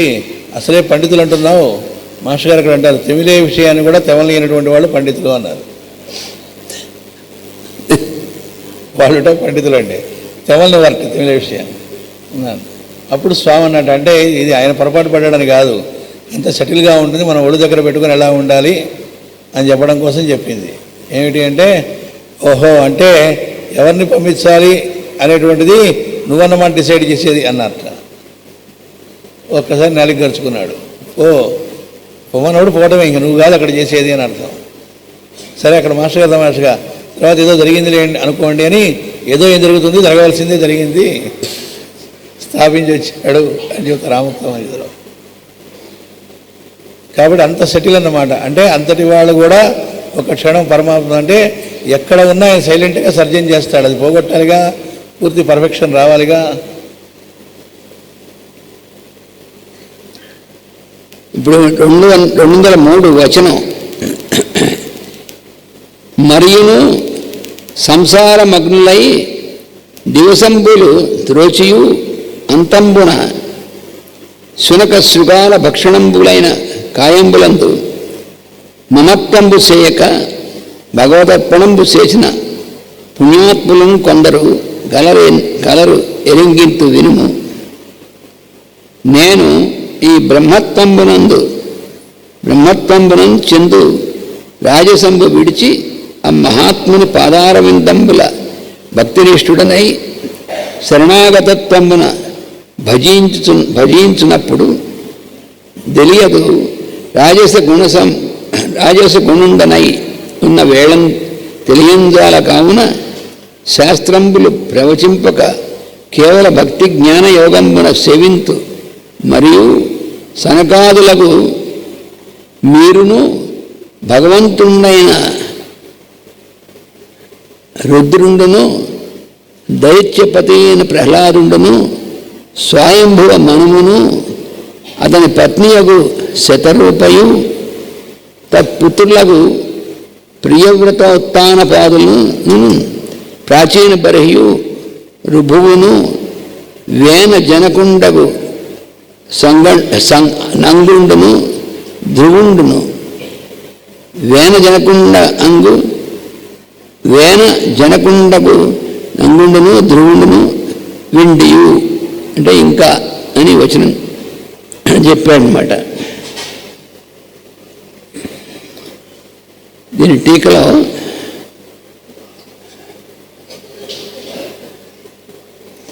సంసార మగ్నులు అంటే సంసారమున మునిగిన వారు అన్నాడు. అంటే ఏమిటో బ్రాకెట్లో ఇచ్చారు. ఇతరులపై తమకు కలిగిన అభిప్రాయములచే బంధింపబడినవారు అని సంసారంలో మునిగినవారంటే. లేకపోతే మనం ఏం చెప్తామంటే సంసారంలో మునిగినవారంటే పాపం వీళ్ళు అంతా కుటుంబం, భార్య, పిల్లలు, బాధ్యతలు వీటిలో బాగా మునిగిపోయినవాడు. అవి కాదు, అది సంసారం కానే కాదు. అంటే మనం తప్పు అర్థంలో చేసుకుని జీవితం అంతా వ్యర్థం చేసుకుంటాం. అంటే వీళ్ళందరూ కూడా చుట్టూ ఈ బాధ్యతలు అన్నీ ఉన్నాయి, ఈ బాధ్యత అన్నీ తీరిపోతే సంసారం పని ఏమైపోదు. సంసారాన్ని మనస్సుకు ఉంది కానీ వాళ్ళలో లేదు. అందుకని ఇక్కడ ఏమి ఇచ్చారంటే ఇతరులపై తమకు కలిగిన అభిప్రాయములచే బంధింపబడినవారు. సంసార బంధం అంటారు. సంసారం అనే బంధం అంటారు. సంసార బంధం అంటే ఏమిటి? వాళ్ళ యందు మనకు కలిగినటువంటి అభిప్రాయములు అన్నారు. ఎలాగండి అంటే ఎగ్జాంపుల్స్ మనం డైలీ మన కుటుంబంలో ఎగ్జాంపుల్స్ తీసుకుందాం. ఈమె నా భార్య అన్నాం అంటే ఈమె నా భార్య అంటే ఆ భార్య అని నువ్వు ఏదైతే అంటున్నావో భార్యగా కనిపిస్తుంది. ఆ భగవంతుడి యొక్క వెలుగాన్ని నీకు గుర్తురాదు. ఏమవుతుంది? ఈమె నా భార్య అనగానే ఆమె యొక్క లక్షణాలు, ఆమె పైన శరీరానికి ఉన్నటువంటి ఫీచర్స్తో మొదలెట్టి ఆవిడకున్న లక్షణాలు, ఆమె నేను చెప్పింది వింటుందా వినదా అనేటువంటిది, ఆమె నా ఎంత ప్రేమ ఉందా ఉండలేదా అనేటువంటిది, లేకపోతే ఆమెకి ఇంకా ఆమెతో ఉన్నటువంటి దీంట్లో ఎలా ప్రవర్తిస్తుంది అనేటువంటిది, ఇలాంటివన్నీ ఆమె యొక్క గుణగణాలు అంటారు చూసారా, ఇవన్నీ మన మనసులో గుర్తొస్తాయి. ఇవన్నీ గుర్తొస్తాయి కానీ నువ్వేమిటో ఆవిడ కూడా అదే. అంటే మన హ్యూమన్ బీయింగ్ మానవుగా పట్టినటువంటిది మరి ఆవిడ కూడా అంతేగా. భార్య అనేటువంటిది తర్వాత నీకు వివాహం అయిన తర్వాత నీకు భార్య అయింది కానీ ఆవిడ పుడుతూనే కర్ణుడు సాధ్య కావచ్చుకుండా వాళ్ళు పుట్టినట్టుగా పుట్టుతూనే భార్యగా పుట్టదుగా, ఎవరన్నా భర్తగా ఎవరు పుట్టరుగా పుడుతూనే. అందుకని ఈమె భార్య అన్నప్పుడు ఆమె యందు నీకున్నటువంటి అభిప్రాయం ఉందే దానికి బంధింపబడి ఉంటాడు. మనం అభిప్రాయం బంధింపబడి ఉన్నటువంటి భార్య అనగానే ఎలా ఉండాలి అని భర్త అనుకుంటాడు, భర్త అనగానే నాతో ఎలా ఉండాలి అని భార్య అనుకుంటుంది. అంటే వాళ్ళే బంధించుకుంటారనమాట. అలాగే ఫర్ ఎగ్జాంపుల్ అలాగే తల్లిదండ్రులు పిల్లలు చుట్టూ ఉన్నటువంటి వాళ్ళు ఆఫీసులో వాళ్ళు అంతా ఎక్స్టెండ్ చేసుకోవడం మొత్తం అవతల వాళ్ళు ఎలా ఉండాలి మనతో అనేటువంటిది అది చూసేప్పటికీ అందులో బంధింపు పెడతాం అన్నమాట. అందుకని సంసారంలో మునిగిన వారు అంటే అది అర్థం. దాన్నే ఇంప్రెషన్స్ ఏర్పడటము అంటారు వాళ్ళ మీద. ఆ ఇంప్రెషన్స్నే వైతరణి అనేటువంటి నది అని చెప్పారు మాస్టర్ గారు. సంసారమును మునిగి ఉన్నవారు ఇతరులపై గల అభిప్రాయములతో జీవితం వ్యయమైపోగా చనిపోయినప్పుడు ఇది జీవితం వ్యయమైపోతుంది. వ్యయం అంటే ఖర్చు అయిపోతుంది. అంటే ఏమిటి ఖర్చు అయిపోతుంది? శరీరం వదిలే సమయానికి మన ప్రాణశక్తి ఖర్చు అయిపోతుంది. దీనిలో పనిచేసేటువంటి శక్తి కాస్త ఖర్చు అయిపోతుంది. అందుకని ఇతరుల సంసారమును మునిగి ఉన్నవారు అంటే ఇతరుల మీద అభిప్రాయంతో ఉన్నటువంటి వాళ్ళు ఏమవుతుంది? ఇతరులపై గల అభిప్రాయములతో జీవితము వ్యయమైపోగా చనిపోయినప్పుడు దేహం యొక్క శవము కుక్కలు నక్కలు పీక్కి తినను. కనుక జీవించి ఉన్నప్పుడు కూడా ఈ దేహము నాది అనే అభిప్రాయం ఉండరాదు.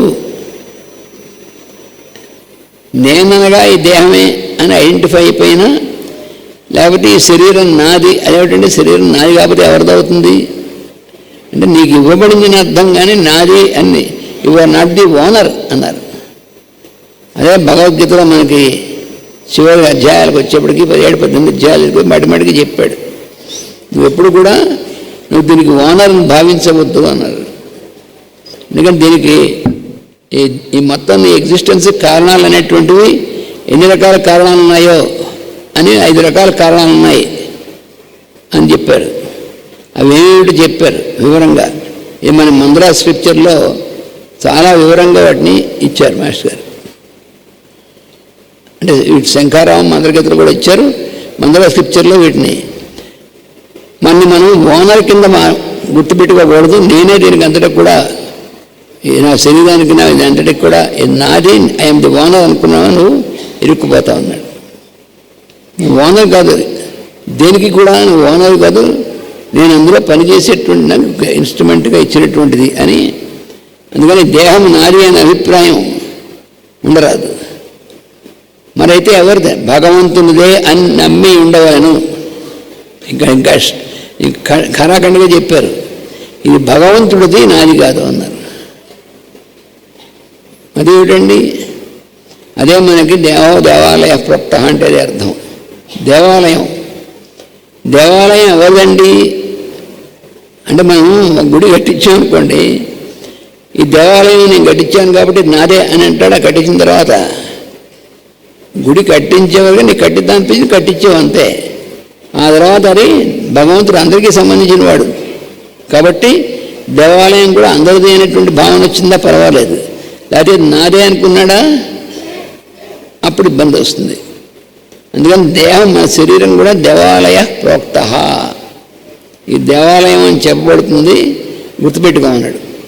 పైగా ఇంకోటి, ఇది నాది నా సొంతం అనుకున్నప్పుడు దాన్ని చాలా మనం మిస్యూజ్ చేస్తాం. ఎలా ఉపయోగించాలో కాకుండా చేయడం వీలైనటువంటి మంచిది కానటువంటి విధాలుగా అన్ని రకాలుగా దాన్ని ఉపయోగిస్తాం. కానీ ఇది భగవంతుడిది అన్నప్పుడు దేవాలయాన్ని ఎలా చూసుకుంటాం? పవిత్రంగా చూసుకుంటాం కదా. అలా ఈ దేహం అనేటువంటి దేవాలయాన్ని కూడా అలాగే పవిత్రంగా చూసుకోవాలి. దేవాలయంలో భగవంతుడు లోపల గర్భగుడిలో ఉంటాడు. భగవంతుడు ఎవరంటే జీవో దేవ సనాతన. ఇందులో ఉన్నటువంటి జీవుడే సనాతనుడైనటువంటి భగవంతుడని గుర్తుపెట్టుకున్నాడు. అందుకని భగవంతుడు కనుక అంటే ఇక్కడ దేహం నాది అనే అభిప్రాయం ఉండరాదు, భగవంతుడిదే అని నమ్మి ఉండదు. అప్పుడు జీవితము వాడికి అర్పణమగును. అప్పుడు ఎందుకు మనం జీవిస్తున్నామో ఆ జీవించేటువంటి దాని పర్పస్ అనేటువంటిది భగవదర్పణం.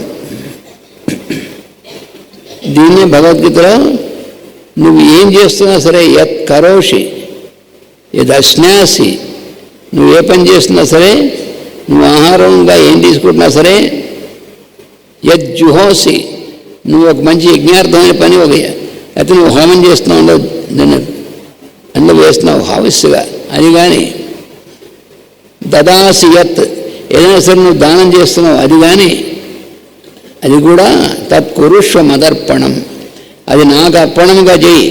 అదేమిటగా నేను దానం చేస్తే నీకు అర్పణం చేయడం, నేనేగా దానం చేసేది, నువ్వు దానం చేయడం, నువ్వు దానం చేసేందుకు నీకు ఎవరిచ్చారు? అది భగవంతుడు ఇస్తేనే మనకు వచ్చిన దానం చేయడానికి. అందుకని ఏం చేసినా సరే నువ్వు నాకు అర్పణంగా చేయమన్నాడు.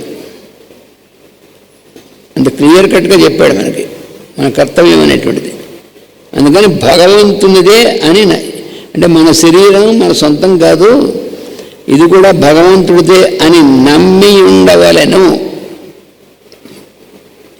మరీ ఇంత ఘోరం ఏమిటండి, నమ్మడం అక్కర్లేదన్నాక మరి ఇది ఎందుకు నమ్మమంటున్నారు అంటే 2+2 4 అని మొట్టమొదటి చేర్చుకున్నప్పుడు చెప్పారనుకోండి, వాడికి అప్పుడు ఎలా అవుతుంది అంటే వాడికి తెలియదు. 2+2 4 ముందు వాడు యాక్సెప్ట్ చేయాలి.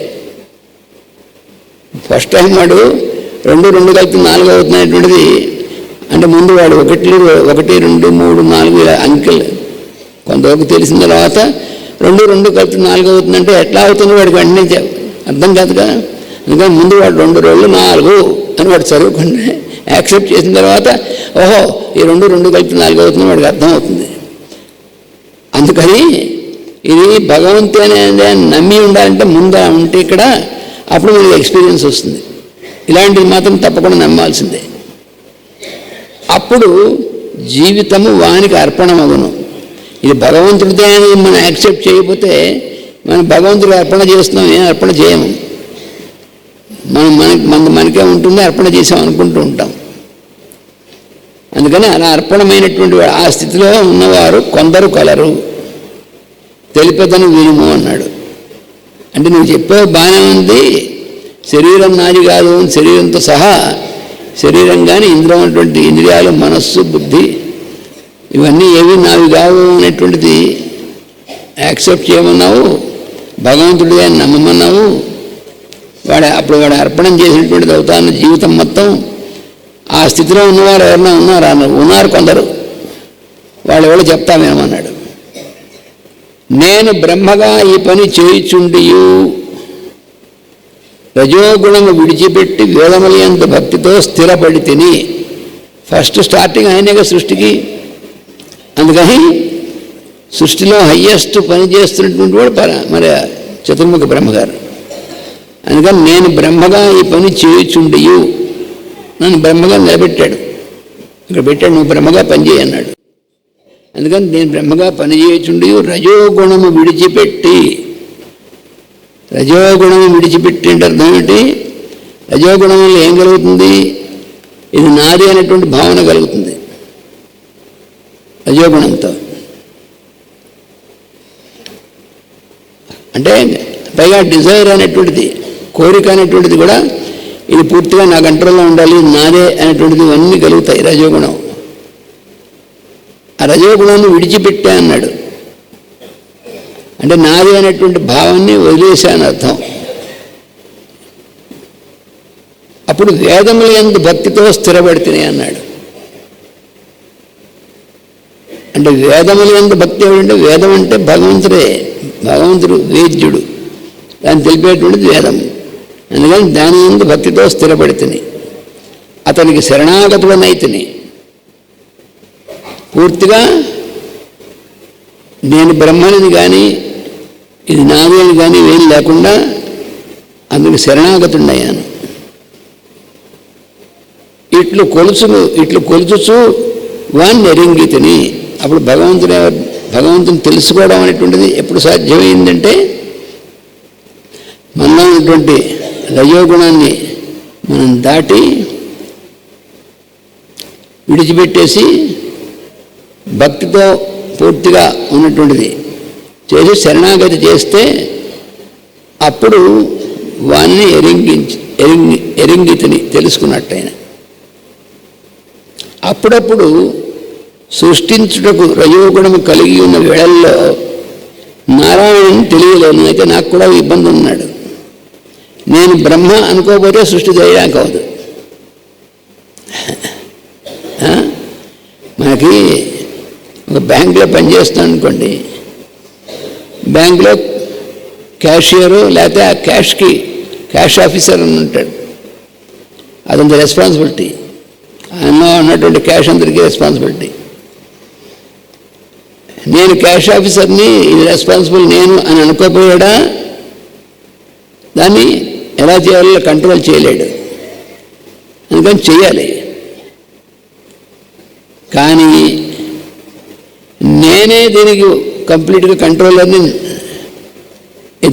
చెప్పి, అంటే దాన్ని చేయవలసినటువంటి కర్తవ్యం తప్ప ఈ మొత్తం అంతటికి అంతా కూడా నా కంట్రోల్లో ఉంది అనుకున్నాడా రజోగుణం అవుతుంది. అది పెద్ద ఇబ్బంది. అందుకని సృష్టి చేయాలి. చేసేప్పుడు అయితే రజోగుణం అనేటువంటిది, అప్పుడు ఏమంటే రజోగుణాన్ని మనం ఒక ఇన్స్ట్రుమెంట్గా ఉపయోగించుకోగలిగినటువంటి స్థితి రావాలి. అవసరమైనప్పుడు రజోగుణాన్ని ఉపయోగించి ఒక ఇన్స్ట్రుమెంట్గా ఆ పని చేయాలి. అంతవరకే కానీ అంతకు మించి రజోగుణం మన మీద ప్రభావం చూపకుండా ఉండాలి. అంటే రజోగుణాన్ని విడిచిపెట్టి ఉండాలి. రజోగుణాన్ని అవసరమైనప్పుడు ఉపయోగించాలి. ఆయన చెప్పిన పని చేయడం కోసం రజోగుణాన్ని ఉపయోగించాలి. అందుకని అప్పుడప్పుడు సృష్టించడం రజోగుణము కలిగి ఉన్న వేళలో అయితే అప్పుడు ఏమవుతుంది, రజోగుణం పనిచేసినప్పుడు భగవంతుడు మర్చిపోవడం జరుగుతుంది. ఆ క్షణాల్లో నారాయణ్ణి తెలియలేను అంటే భగవంతుడు అంతకుముందు తెలుసుకున్నా అన్నాడు కదా. ఈ రజోగుణం అప్పుడు నేను బ్రహ్మని గుర్తుపెట్టుకోవాలి. ఎందుకంటే తను చేయాల్సిన పని. కానీ నేను బ్రహ్మని గుర్తుపెట్టుకున్నప్పుడు ఏమవుతుందంటే నేను ఈ పని చేస్తున్నా కాబట్టి నేను బ్రహ్మని అని అప్పుడు ఆ క్షణంలో నారాయణుడు ఇదంతా నారాయణది అని మనం మర్చిపోతాం. కనుక శాస్త్రములు విస్తారముగా చర్చించుకొనొచ్చు వానితో మనుగడ చేయరాదు అన్నాడు. ఈ వాక్యాలు తమాషాగా ఉంటాయి. శాస్త్రములు ఏం చెప్తామనుకంటే శాసిస్తాయి. ఇలా చెయ్యి ఇలా చేయకు అని చెప్పేదాన్ని శాస్త్రం ఉంటుంది. శాసిస్తుంది కాబట్టి శాస్త్రం. పైగా భగవద్గీత ఏం చెప్పాడు స్వయంగా, శాస్త్రము అనేటువంటి దాన్ని వదిలేయడానికి వీలేదన్నాడు. యహ శాస్త్ర విధిముత్సృత్య వర్తతే కర్మకాతరః న స సిద్ధిమవాప్నోతి న సుఖం న పరాం గతిం అన్నాడు భగవద్గీతలో. శాస్త్ర విధి అంటే శాస్త్రముందు చెప్పబడినటువంటి విధానాన్ని ఉత్సృజ్య విడిచిపెట్టి వర్తతే కామకారత తను అనుకున్నటువంటి పనులు తన కోరికలు తీర్చుకోవడం తనకి అచీవ్మెంట్స్ ఇది శాస్త్రానికి విరుద్ధంగా ఉన్నా సరే శాస్త్రాన్ని పక్కన పెట్టి ఎవడైతే చేస్తాడో నా సిద్ధిమవాప్నోతి వాడు ఎప్పుడు సక్సెస్ ఉండదన్నాడు. అంటే మన భౌతిక జీవితము సక్సీడ్ అవ్వలేడు అలాంటి వాడు. నా సిద్ధిమవాప్నోతి నా సుఖం కూడా కలగదు అలాంటి వాడికి. సుఖం కోసం జీవితం అంతా కష్టపడుతూ ఉండాల్సిందే శాస్త్ర విధిని కనుక పాటించకపోతే. నా సుఖం నా పరాం గతిం, దీనికంటే మించినటువంటిది భగవంతుని యొక్క స్వరూపం తెలుసుకోవడం, భగవత్ సన్నిధ్యం అనేటువంటిది అది రాదు. ఇహం లేదు పరము లేదు అన్నాడు. అది అర్థం అని చెప్తారు కదా, ఇహం పరము రెండు ఉండవని. ఇహం అంటే మనం కరెంట్ లైఫ్ ఈ జీవితం దీనికి పనికిరాడు. పరం అంటే పని దీని తర్వాత దీనికి దాటినటువంటి స్థితి అది అంతకంటే రాదు. ఎందుకని శాస్త్రము అనేటువంటి దాన్ని పాటించకుండా ఉంటే అలా జరుగుతుందన్నాడు. తస్మాత్ శాస్త్రం ప్రమాణంతే, అందుకని నీకు ప్రమాణం శాస్త్రమే గుర్తుపెట్టుకో అన్నాడు ఖచ్చితంగా అర్జునుడితో. అంటే అర్జునుడు అంటే మనకి చెప్పింది అది. అందుకని అయితే ఏమిటంటే మరి ఇక్కడ ఇలా చెప్పాను ఏమిటండి, శాస్త్రమును విస్తారంగా చర్చించుకోవడం పనికిరాదు అన్నాడు. శాస్త్రంలో చెప్పినటువంటి దాన్ని ఇంప్లిమెంట్ చేయడం తప్ప చర్చించుకోవడానికి కాదన్నాడు. చాలా జాగ్రత్తగా చదువుకోవాలి, ట్రిక్ అది.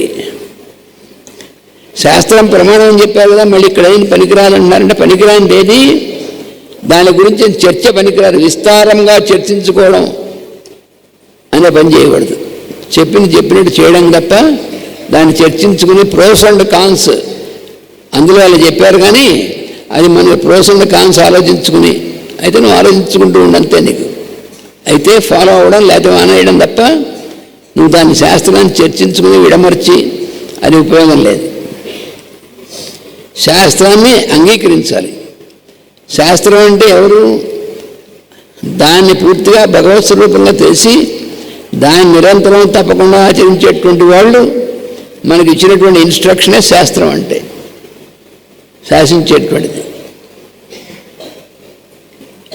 అందుకని శాస్త్రాన్ని వదిలేయడానికి వీల్లేదు. కానీ దాన్ని చర్చించుకోవడం అనేటువంటిది, చర్చించుకుని వానితో మనుగడ చేయరాదు అన్నాడు. అంటే డోంట్ లివ్ కాన్స్టెంట్లీ, ఎలాగంటే by entering into discussion about the science. శాస్త్రం అంటే అది యుద్ధం అయ్యరు. అందుకని దాన్ని ఉపయోగించాలి తప్ప దాని గురించి చర్చల్లోకి వెళ్ళడం వల్ల ఏమీ ఉపయోగం లేదు. ఇది అంటే నది దగ్గరికి వెళ్ళి దాహం వేసింది, నది దగ్గరికి వెళ్ళాము, పర్పస్ నీళ్లు తాగి రావటం, దాన్ని సద్వినియోగం చేసుకోవటం. అది మానేసి ఈ నది ఎక్కడ పుట్టింది, సముద్రంలో ఎక్కడ కలుస్తుంది, మొత్తం ఈ మధ్యలో ఎన్ని వేల హెక్టార్స్లో ఇది పంటల్ని పండిస్తోంది, ఎక్కడ ఆనకట్టలు ఉన్నాయి, అవన్నీ తెలుసుకుంటే దీని లోతు ఎంత, ఇది ఎంత, అవన్నీ తెలుసుకుందామని మొదలుపెట్టేందుకు నీళ్లు తాగడం మానేసి అట్లా అవుతుంది. అంటే శాస్త్రం ఎందుకు ఇచ్చారో అది మర్చిపోయి ఇంకా శాస్త్రం ఉంటూ దానిలోనే లోపలికి పోతూ ఇంప్లిమెంటేషన్లోకి లేకుండా ఉరికే చర్చల్లోకి వెళ్తుంది. చర్చ అంటే అర్థం ఆచరించకుండా ఉరికినే దానిలో మునిగి ఉండడం. అందుకని చర్చించడం కాదు, అందులో చెప్పినట్టు చేయాలి. చేతి చేస్తే ఏమవుతుంది అది కూడా చెప్పారు. చేసినచ్చో శాస్త్రంలో గుర్తుండి అంత భగవంతుడు గుర్తుండాడు, అది అక్కడ జరిగేది పెద్ద ప్రమాదం. నాకు శాస్త్రం బ్రహ్మాండంగా తెలుసు అనుకోండి, భక్తి సూత్రాలు బాగా తెలుసు, లేకపోతే యోగ సూత్రాలు బ్రహ్మాండంగా చదివేశాం, పతంజలిది భగవద్గీత మొత్తం అటు నుంచి ఇటు నుంచి అటు చదివేశాం అనుకోండి, మంచిదే. కానీ అందులో ఉన్నటువంటి శాస్త్రం అనేటువంటిది ఉందే, దాని కనుక ఇంప్లిమెంటేషన్ ఇలా చెయ్యి, ఇలా చేయకూడదని చెప్పాడు. దాని గురించినటువంటిది కేవలం 10 రకాల వ్యాఖ్యానాలు జరిగి, లేకపోతే మనం కూడా ఒక రకంగా వ్యాఖ్యానం చేసి చర్చలు చేసి అలా చేసామనుకో, దానివల్ల భగవంతుడు గుర్తుండడు, శాస్త్రాలు గుర్తుంటాయి. దాంట్లో మాస్టర్ గారు చెప్తారు, డెలీరియంలో కూడా వాటినే కలవరిస్తారట వేదాలని. అంతా కూడా మొత్తం నాలుక మీద నోట్లో ఉన్నాయట, అంటే లోపలికి పోదుట, అంటే ఆచరణ లేదు అని అర్థం. అంట ఆచరణ లేకుండా కేవలం వల్ల వేస్తే మాత్రం ఏమీ ఉపయోగం లేదు. నువ్వు వేదాలైనా సరే, భగవద్గీత అయినా సరే, ఏదైనా సరే, నువ్వు దాన్ని బ్రహ్మాండంగా నీ పాండిత్యం చూపించినా వల్ల వేసినా ఏం ఉపయోగం లేదు. అది ఇంప్లిమెంట్ చేయాలి. లేకపోతే భగవంతుడు గుర్తుండడు, శాస్త్రాలు గుర్తుంటాయి. గొంతులోకి పోయి గొంతుకు అడ్డుపడతాయి అన్నారు అక్కడ హాస్యంగా. అట్లు చేయక జ్ఞానమును భక్తితో నిలుపవలను. అందుకని మనకి శాస్త్ర జ్ఞానం ఏదైతే ఉందో దాన్ని భగవదర్పణమైనటువంటి విధంగా నిలుపుకుంటే అప్పుడు మనకి సరైనటువంటి విధంగా ఉంటుంది. అప్పుడు అంటున్నాడు బ్రహ్మగారు, నేనును సనక సనందాదులు, నీవును అంటే నారదుడు, రుద్రుడును, ప్రహ్లాదుడును, మనువు, వాని భార్య శతరూపయు, వారి బిడ్డలైన ప్రియవ్రతుడు, ఉత్తానపాదుడు, మరియు ప్రాచీన బర్హి, రుభువు, వేణుడు తండ్రి అగు అంగరాజు, ధ్రువుడు ఈ స్థితిలో ఉందురు.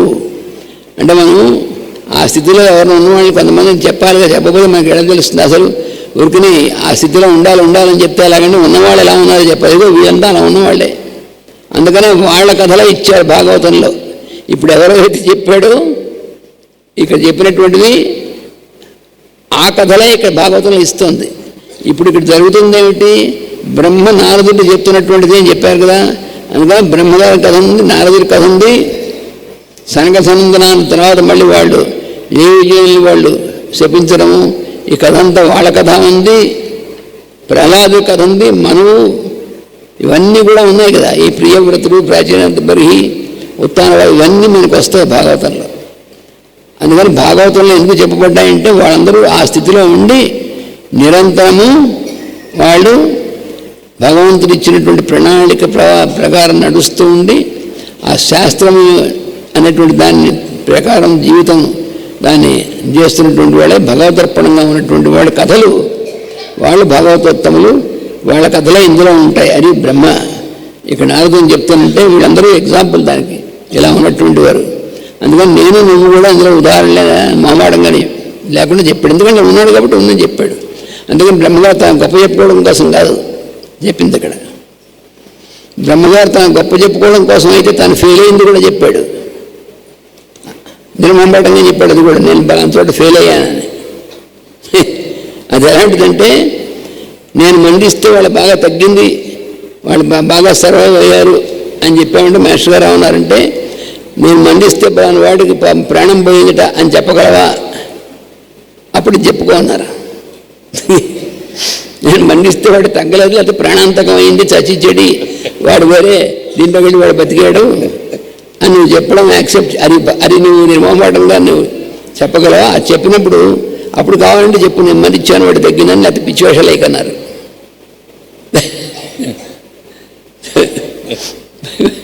అలాగా బ్రహ్మ నేను నువ్వు కూడా ఎగ్జాంపుల్స్ అక్కడ ఏం చెప్పాడంటే, అది వాళ్ళ అందులో కంటిన్యూస్గా అందులో ఉన్నటువంటి వాళ్ళు కాబట్టి అది మనకి చెప్పాడు ఎగ్జాంపుల్స్గా. అయితే మనకి ఎలా అర్థమవుతుంది ఇప్పుడు ఈ మనం ఈ కింద ఎగ్జాంపుల్స్ ఎవరెవరని చెప్పకుండా పైన అది ఎన్నిసార్లు కూడా మనకేం అర్థమైనటువంటి అర్థం కాదు. భగవదర్పణం అంటే ఏమిటని మనకి ఏమర్థమవుతుందండి? గుళ్ళోకి వెళ్ళి టెంకాయ కొట్టాం, కొబ్బరికాయ, అది భగవదర్పణమైనా? టెంకాయ పగిలింది బాగానే ఉంది కానీ మనకి మన బుర్ర పగలలేదు అంటే మన బుర్రలో లోపల పోవాల్సిందే, ఆ టెంకాయ పగులుతూ ఉంటుంది. మన బుర్రలో మాత్రం ఈ అభిప్రాయాలు టెంకాయ కంటే గట్టి పెంకులా కట్టుకుని ఉంటాయి అందరి గురించి. అవి పగలాలి, మనకి పెంకు పగలాలి. అది ఇక్కడ ఉన్నటువంటిది. ఇప్పుడు దీనికి రహస్య ప్రకాశం కూడా మనం చెప్పుకో, ఇదంతా టీక తాత్పర్యం మనం చెప్పుకున్నాం ఈ 202 పద్యానికి. అందుకోసమే మనం పద్యం, టీక, తాత్పర్యం, రహస్య ప్రకాశం ఇన్ని చెప్పుకోవాలంటే చేస్తామేడండి. ఒక పద్యాన్ని పద్యం చదివారు బాగానే ఉంది అంటే పద్యం మనకి అర్థమైందా? అర్థమైనట్టుగా ఉంటుంది.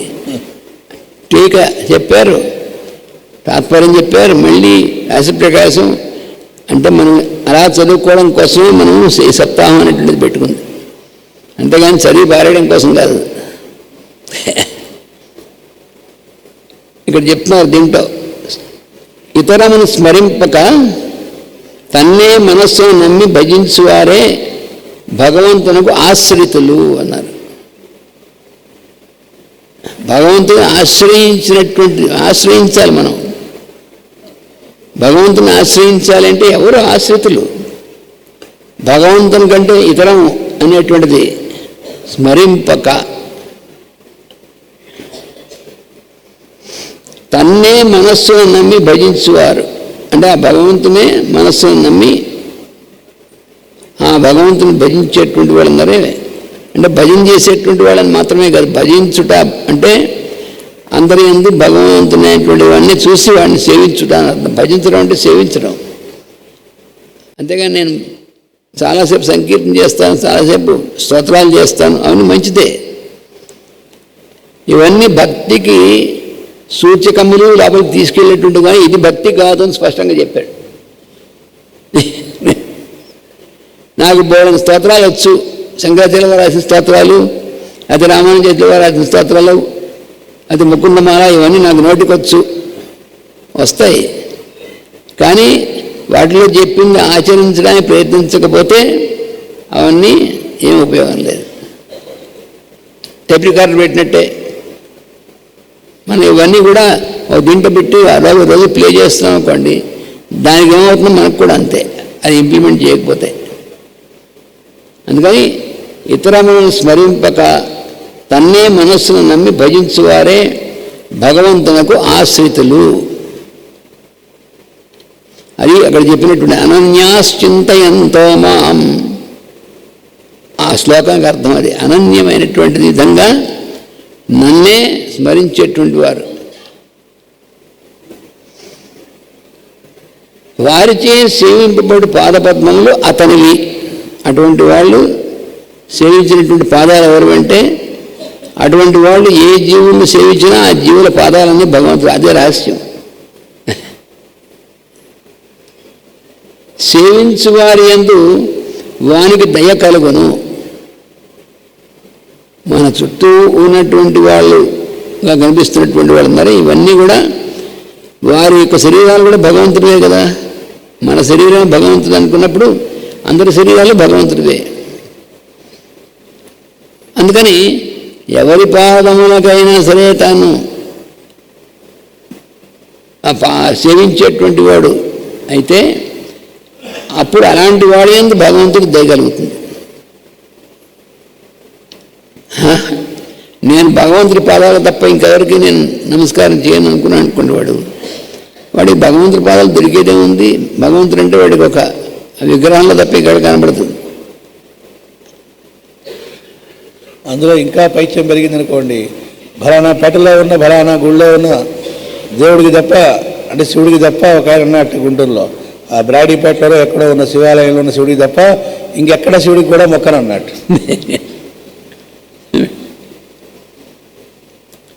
సేవించు వారి యందు వారికి దయ కలుగును, వారిని కపటము లేని చిత్తంతో కరుణించును, అట్టివారు మాత్రమే దుస్తరమైన అతని మాయం దాటగలరు అన్నాడు.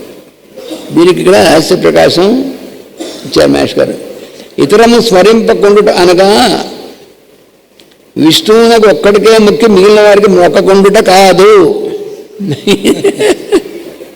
లేకపోతే ప్రమాదం, మన బెడద్దం చేసుకుంటాం. వైష్ణవుడు అయినటువంటి వాడు అనుకోండి, వాడు భగవంతుడు తప్ప ఇంకెవరు, వాడు ఇతరులను స్మరించకుండా అని అంటే విష్ణువు తప్ప ఇంక శివుడు కూడా అనకూడదని.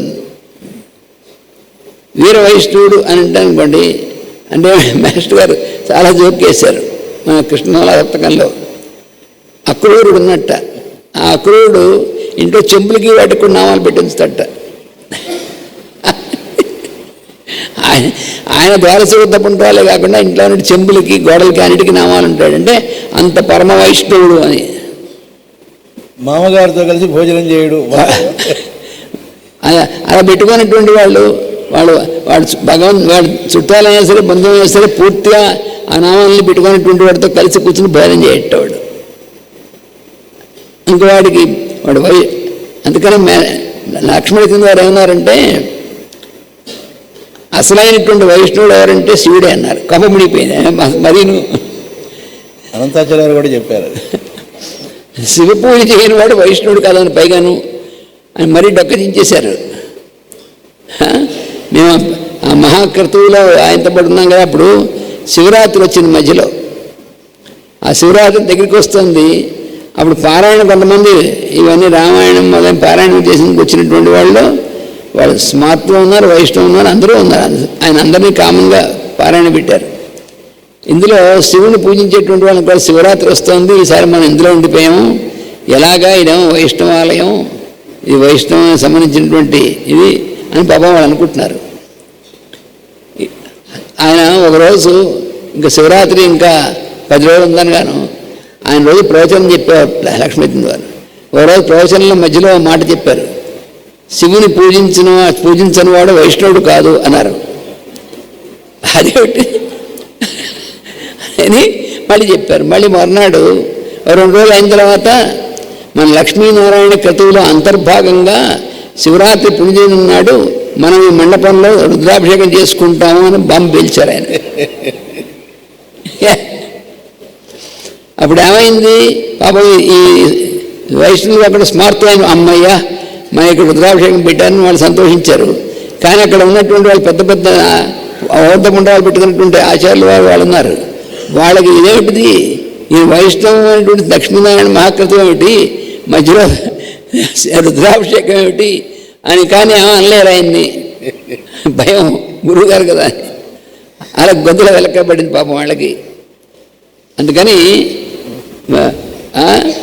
ఇక్కడ స్మరింపకుండా అంటే విష్ణువునికి ఒక్కడికే ముఖ్యం, మిగిలిన వారికి మొక్కకుండుట కాదు అని చెప్పారు. ఎగ్జాంపుల్ మాస్టర్ గారు కూడా విజయవాడలో, అంటే గుంటూరులో హిందూ కాలేజీలో ఆయన పనిచేస్తున్నప్పుడు లెక్చర్గా విజయవాడలో విశిష్టాద్వైత మహాసభలు అని జరిపి దానిలో ఉపన్యాసం చెప్పని మాస్టర్ గారిని కూడా పిలిచారు. ఎందుకంటే ఈయన ఆచార్య గారు కదా, కృష్ణమాచార్య వారు కదా, విశిష్టాద్వైతి అని. అందరికంటే గొప్ప విశిష్టాద్వైతి ఎవరో తెలుసునా అని అడిగారు మాస్టర్ గారు. అందరూ ఎవరి పేరు చెబుతారా అందుచేట ఆదిశంకరాచార్యుల వారు అని చెప్పారు. ఒక్కసారి అక్కడ అందులో 2 రకాల వాళ్ళు ఉన్నారట. అంటే విశిష్టాద్వైత సభ అయినా అద్వైతులు కూర్చొని ఉన్నారట, విశిష్టాద్వైతులు కూర్చున్నారట. ముందు విశిష్టాద్వైతులు బాధపడ్డారట, ఇదేమిట్రా పోయిపోయి ఇంకెవరు లేరా, అందరికంటే గొప్పవాడు చెబుతున్నాడు, సుప్రీం అని చెబుతున్నాడు అని వాళ్ళు బాధపడతారట. ఇటుపక్క వీళ్ళు బాధపడ్డారట. ఎందుకని ఆయన అద్వైత సిద్ధాంత ప్రవర్తకుడు వాళ్ళు అనుకుంటున్నారు కాబట్టి అలా అంటారు. విశిష్టాద్వైతంలో నెంబర్ 1 ఈయన చెబుతారని వీళ్ళు అనుకుంటున్నారట. అప్పుడు ఆయన శంకరాచార్యుల వారు అటు సౌందర్యలహరిలో శివానందలహరిలో భక్తుడికి ఉండే లక్షణాలు ఏం చెప్పారో వాటిని కోట్ చేసి అవే విషయాల్ని ముకుందమాలలో ఇలా కులశేఖరులు చెప్పారు, లేదా ఈయన చెప్పిన భావాలకి అటు రామానుజుల వారు చెప్పిన భావాలకి ఇవన్నీ చెప్పి ఈ 2 ఒకటా కావా అని అడిగారట. కాదంటానికి ఏముంది, అందుకని ఇతరులను స్మరింపకూడడం అంటే అర్థం అదే అన్నారు. అర్థం అది మీరు అనుకుంటున్నటువంటి కాదు. మిగిలిన వారిని చూడక వారి యందు ఉన్న ఒక్కడినే చూసుట, వారికన్నా వేరుగా ఎవరినూ లేరని తెలియట, అది ఇతరులను స్మరించకుండా ఉండండి. ఈ తెలియట యందు నమ్మకం కలిగి లోకమున్న జీవులతో ప్రవర్తించినప్పుడు ఆ నమ్మకమే పని చేయుట. అప్పుడు వారి మనస్సులో మర్మం ఉండదు, అప్పుడు మనస్సులో వేరే అనేటువంటిది ఉండదు. నిష్కపటమైన చిత్తంతో విష్ణు దయచూపును. ఈ నిష్కపటమైన చిత్తము విష్ణుదేవునిది కాదు, వారిది. వారి చిత్తములో వారినే చూచు, అప్పుడు వారు తన రూపములుగా వర్తింతురు. తాను మాయకు అతీతుడు కనుక తన రూపులు కూడా అతీతులు అగుదురు. ఇతడ విష్ణు అంబుజనాభుడని చెప్పుట వానికి తనపై గల అనుగ్రహం గూర్చి చెప్పుటయే. విష్ణువు నాభియందు పద్మము తన పుట్టుటకు కారణమైనది. ఇది తాను కోరినది కాదు కనుక భగవంతుని అనుగ్రహము.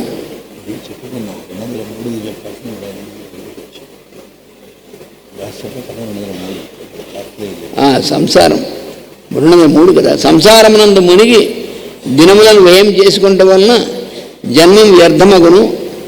బంధువులపై ధనాదులపై గల భయములు మనసున పుట్టి ఆవరించును. అవే తరుముకొనుచు జీవులచే పనులు చేయించును. అట్టివారు తుది వరకు సుఖపడుటకు వ్యవధి లేక సుఖము కొరకని మిగిలిన వారిని సాధించుచు ఎప్పుడో సరిపోవదురు.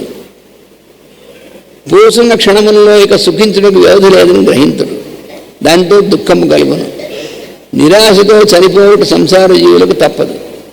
ఏ శరీరం కొరకు భయపడుతూ జీవించిరో, దేన్ని పోషించుటకు నానా త్రిప్పులు పడిరో దానినే కుక్కలు నక్కలు పీకి తినను. దాని విలువ ఇంతే అని చనిపోకముందు తెలియదు. చనిపోయిన కనుక తెలియడానికి అవకాశం లేదు.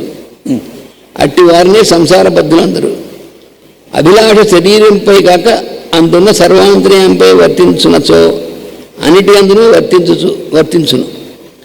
మమత్వము తొలగును. ఏమి జరుగును అనే భయం మాయమగును. చేయుచున్న పనులకు ఫలితమును గూర్చి చింత కలగదు. అర్పణ బుద్ధితో పనులు చేయుట అభ్యాసమగును. అట్టివారి జీవితము వారు ఆచరించు కర్మలు పుణ్యమయములు. అట్టివారు ఈ లోకమున ఉన్నారు. నేను సృష్టికర్తను పదవి వ్యక్తి ఉండుట రజోగుణ లక్షణం.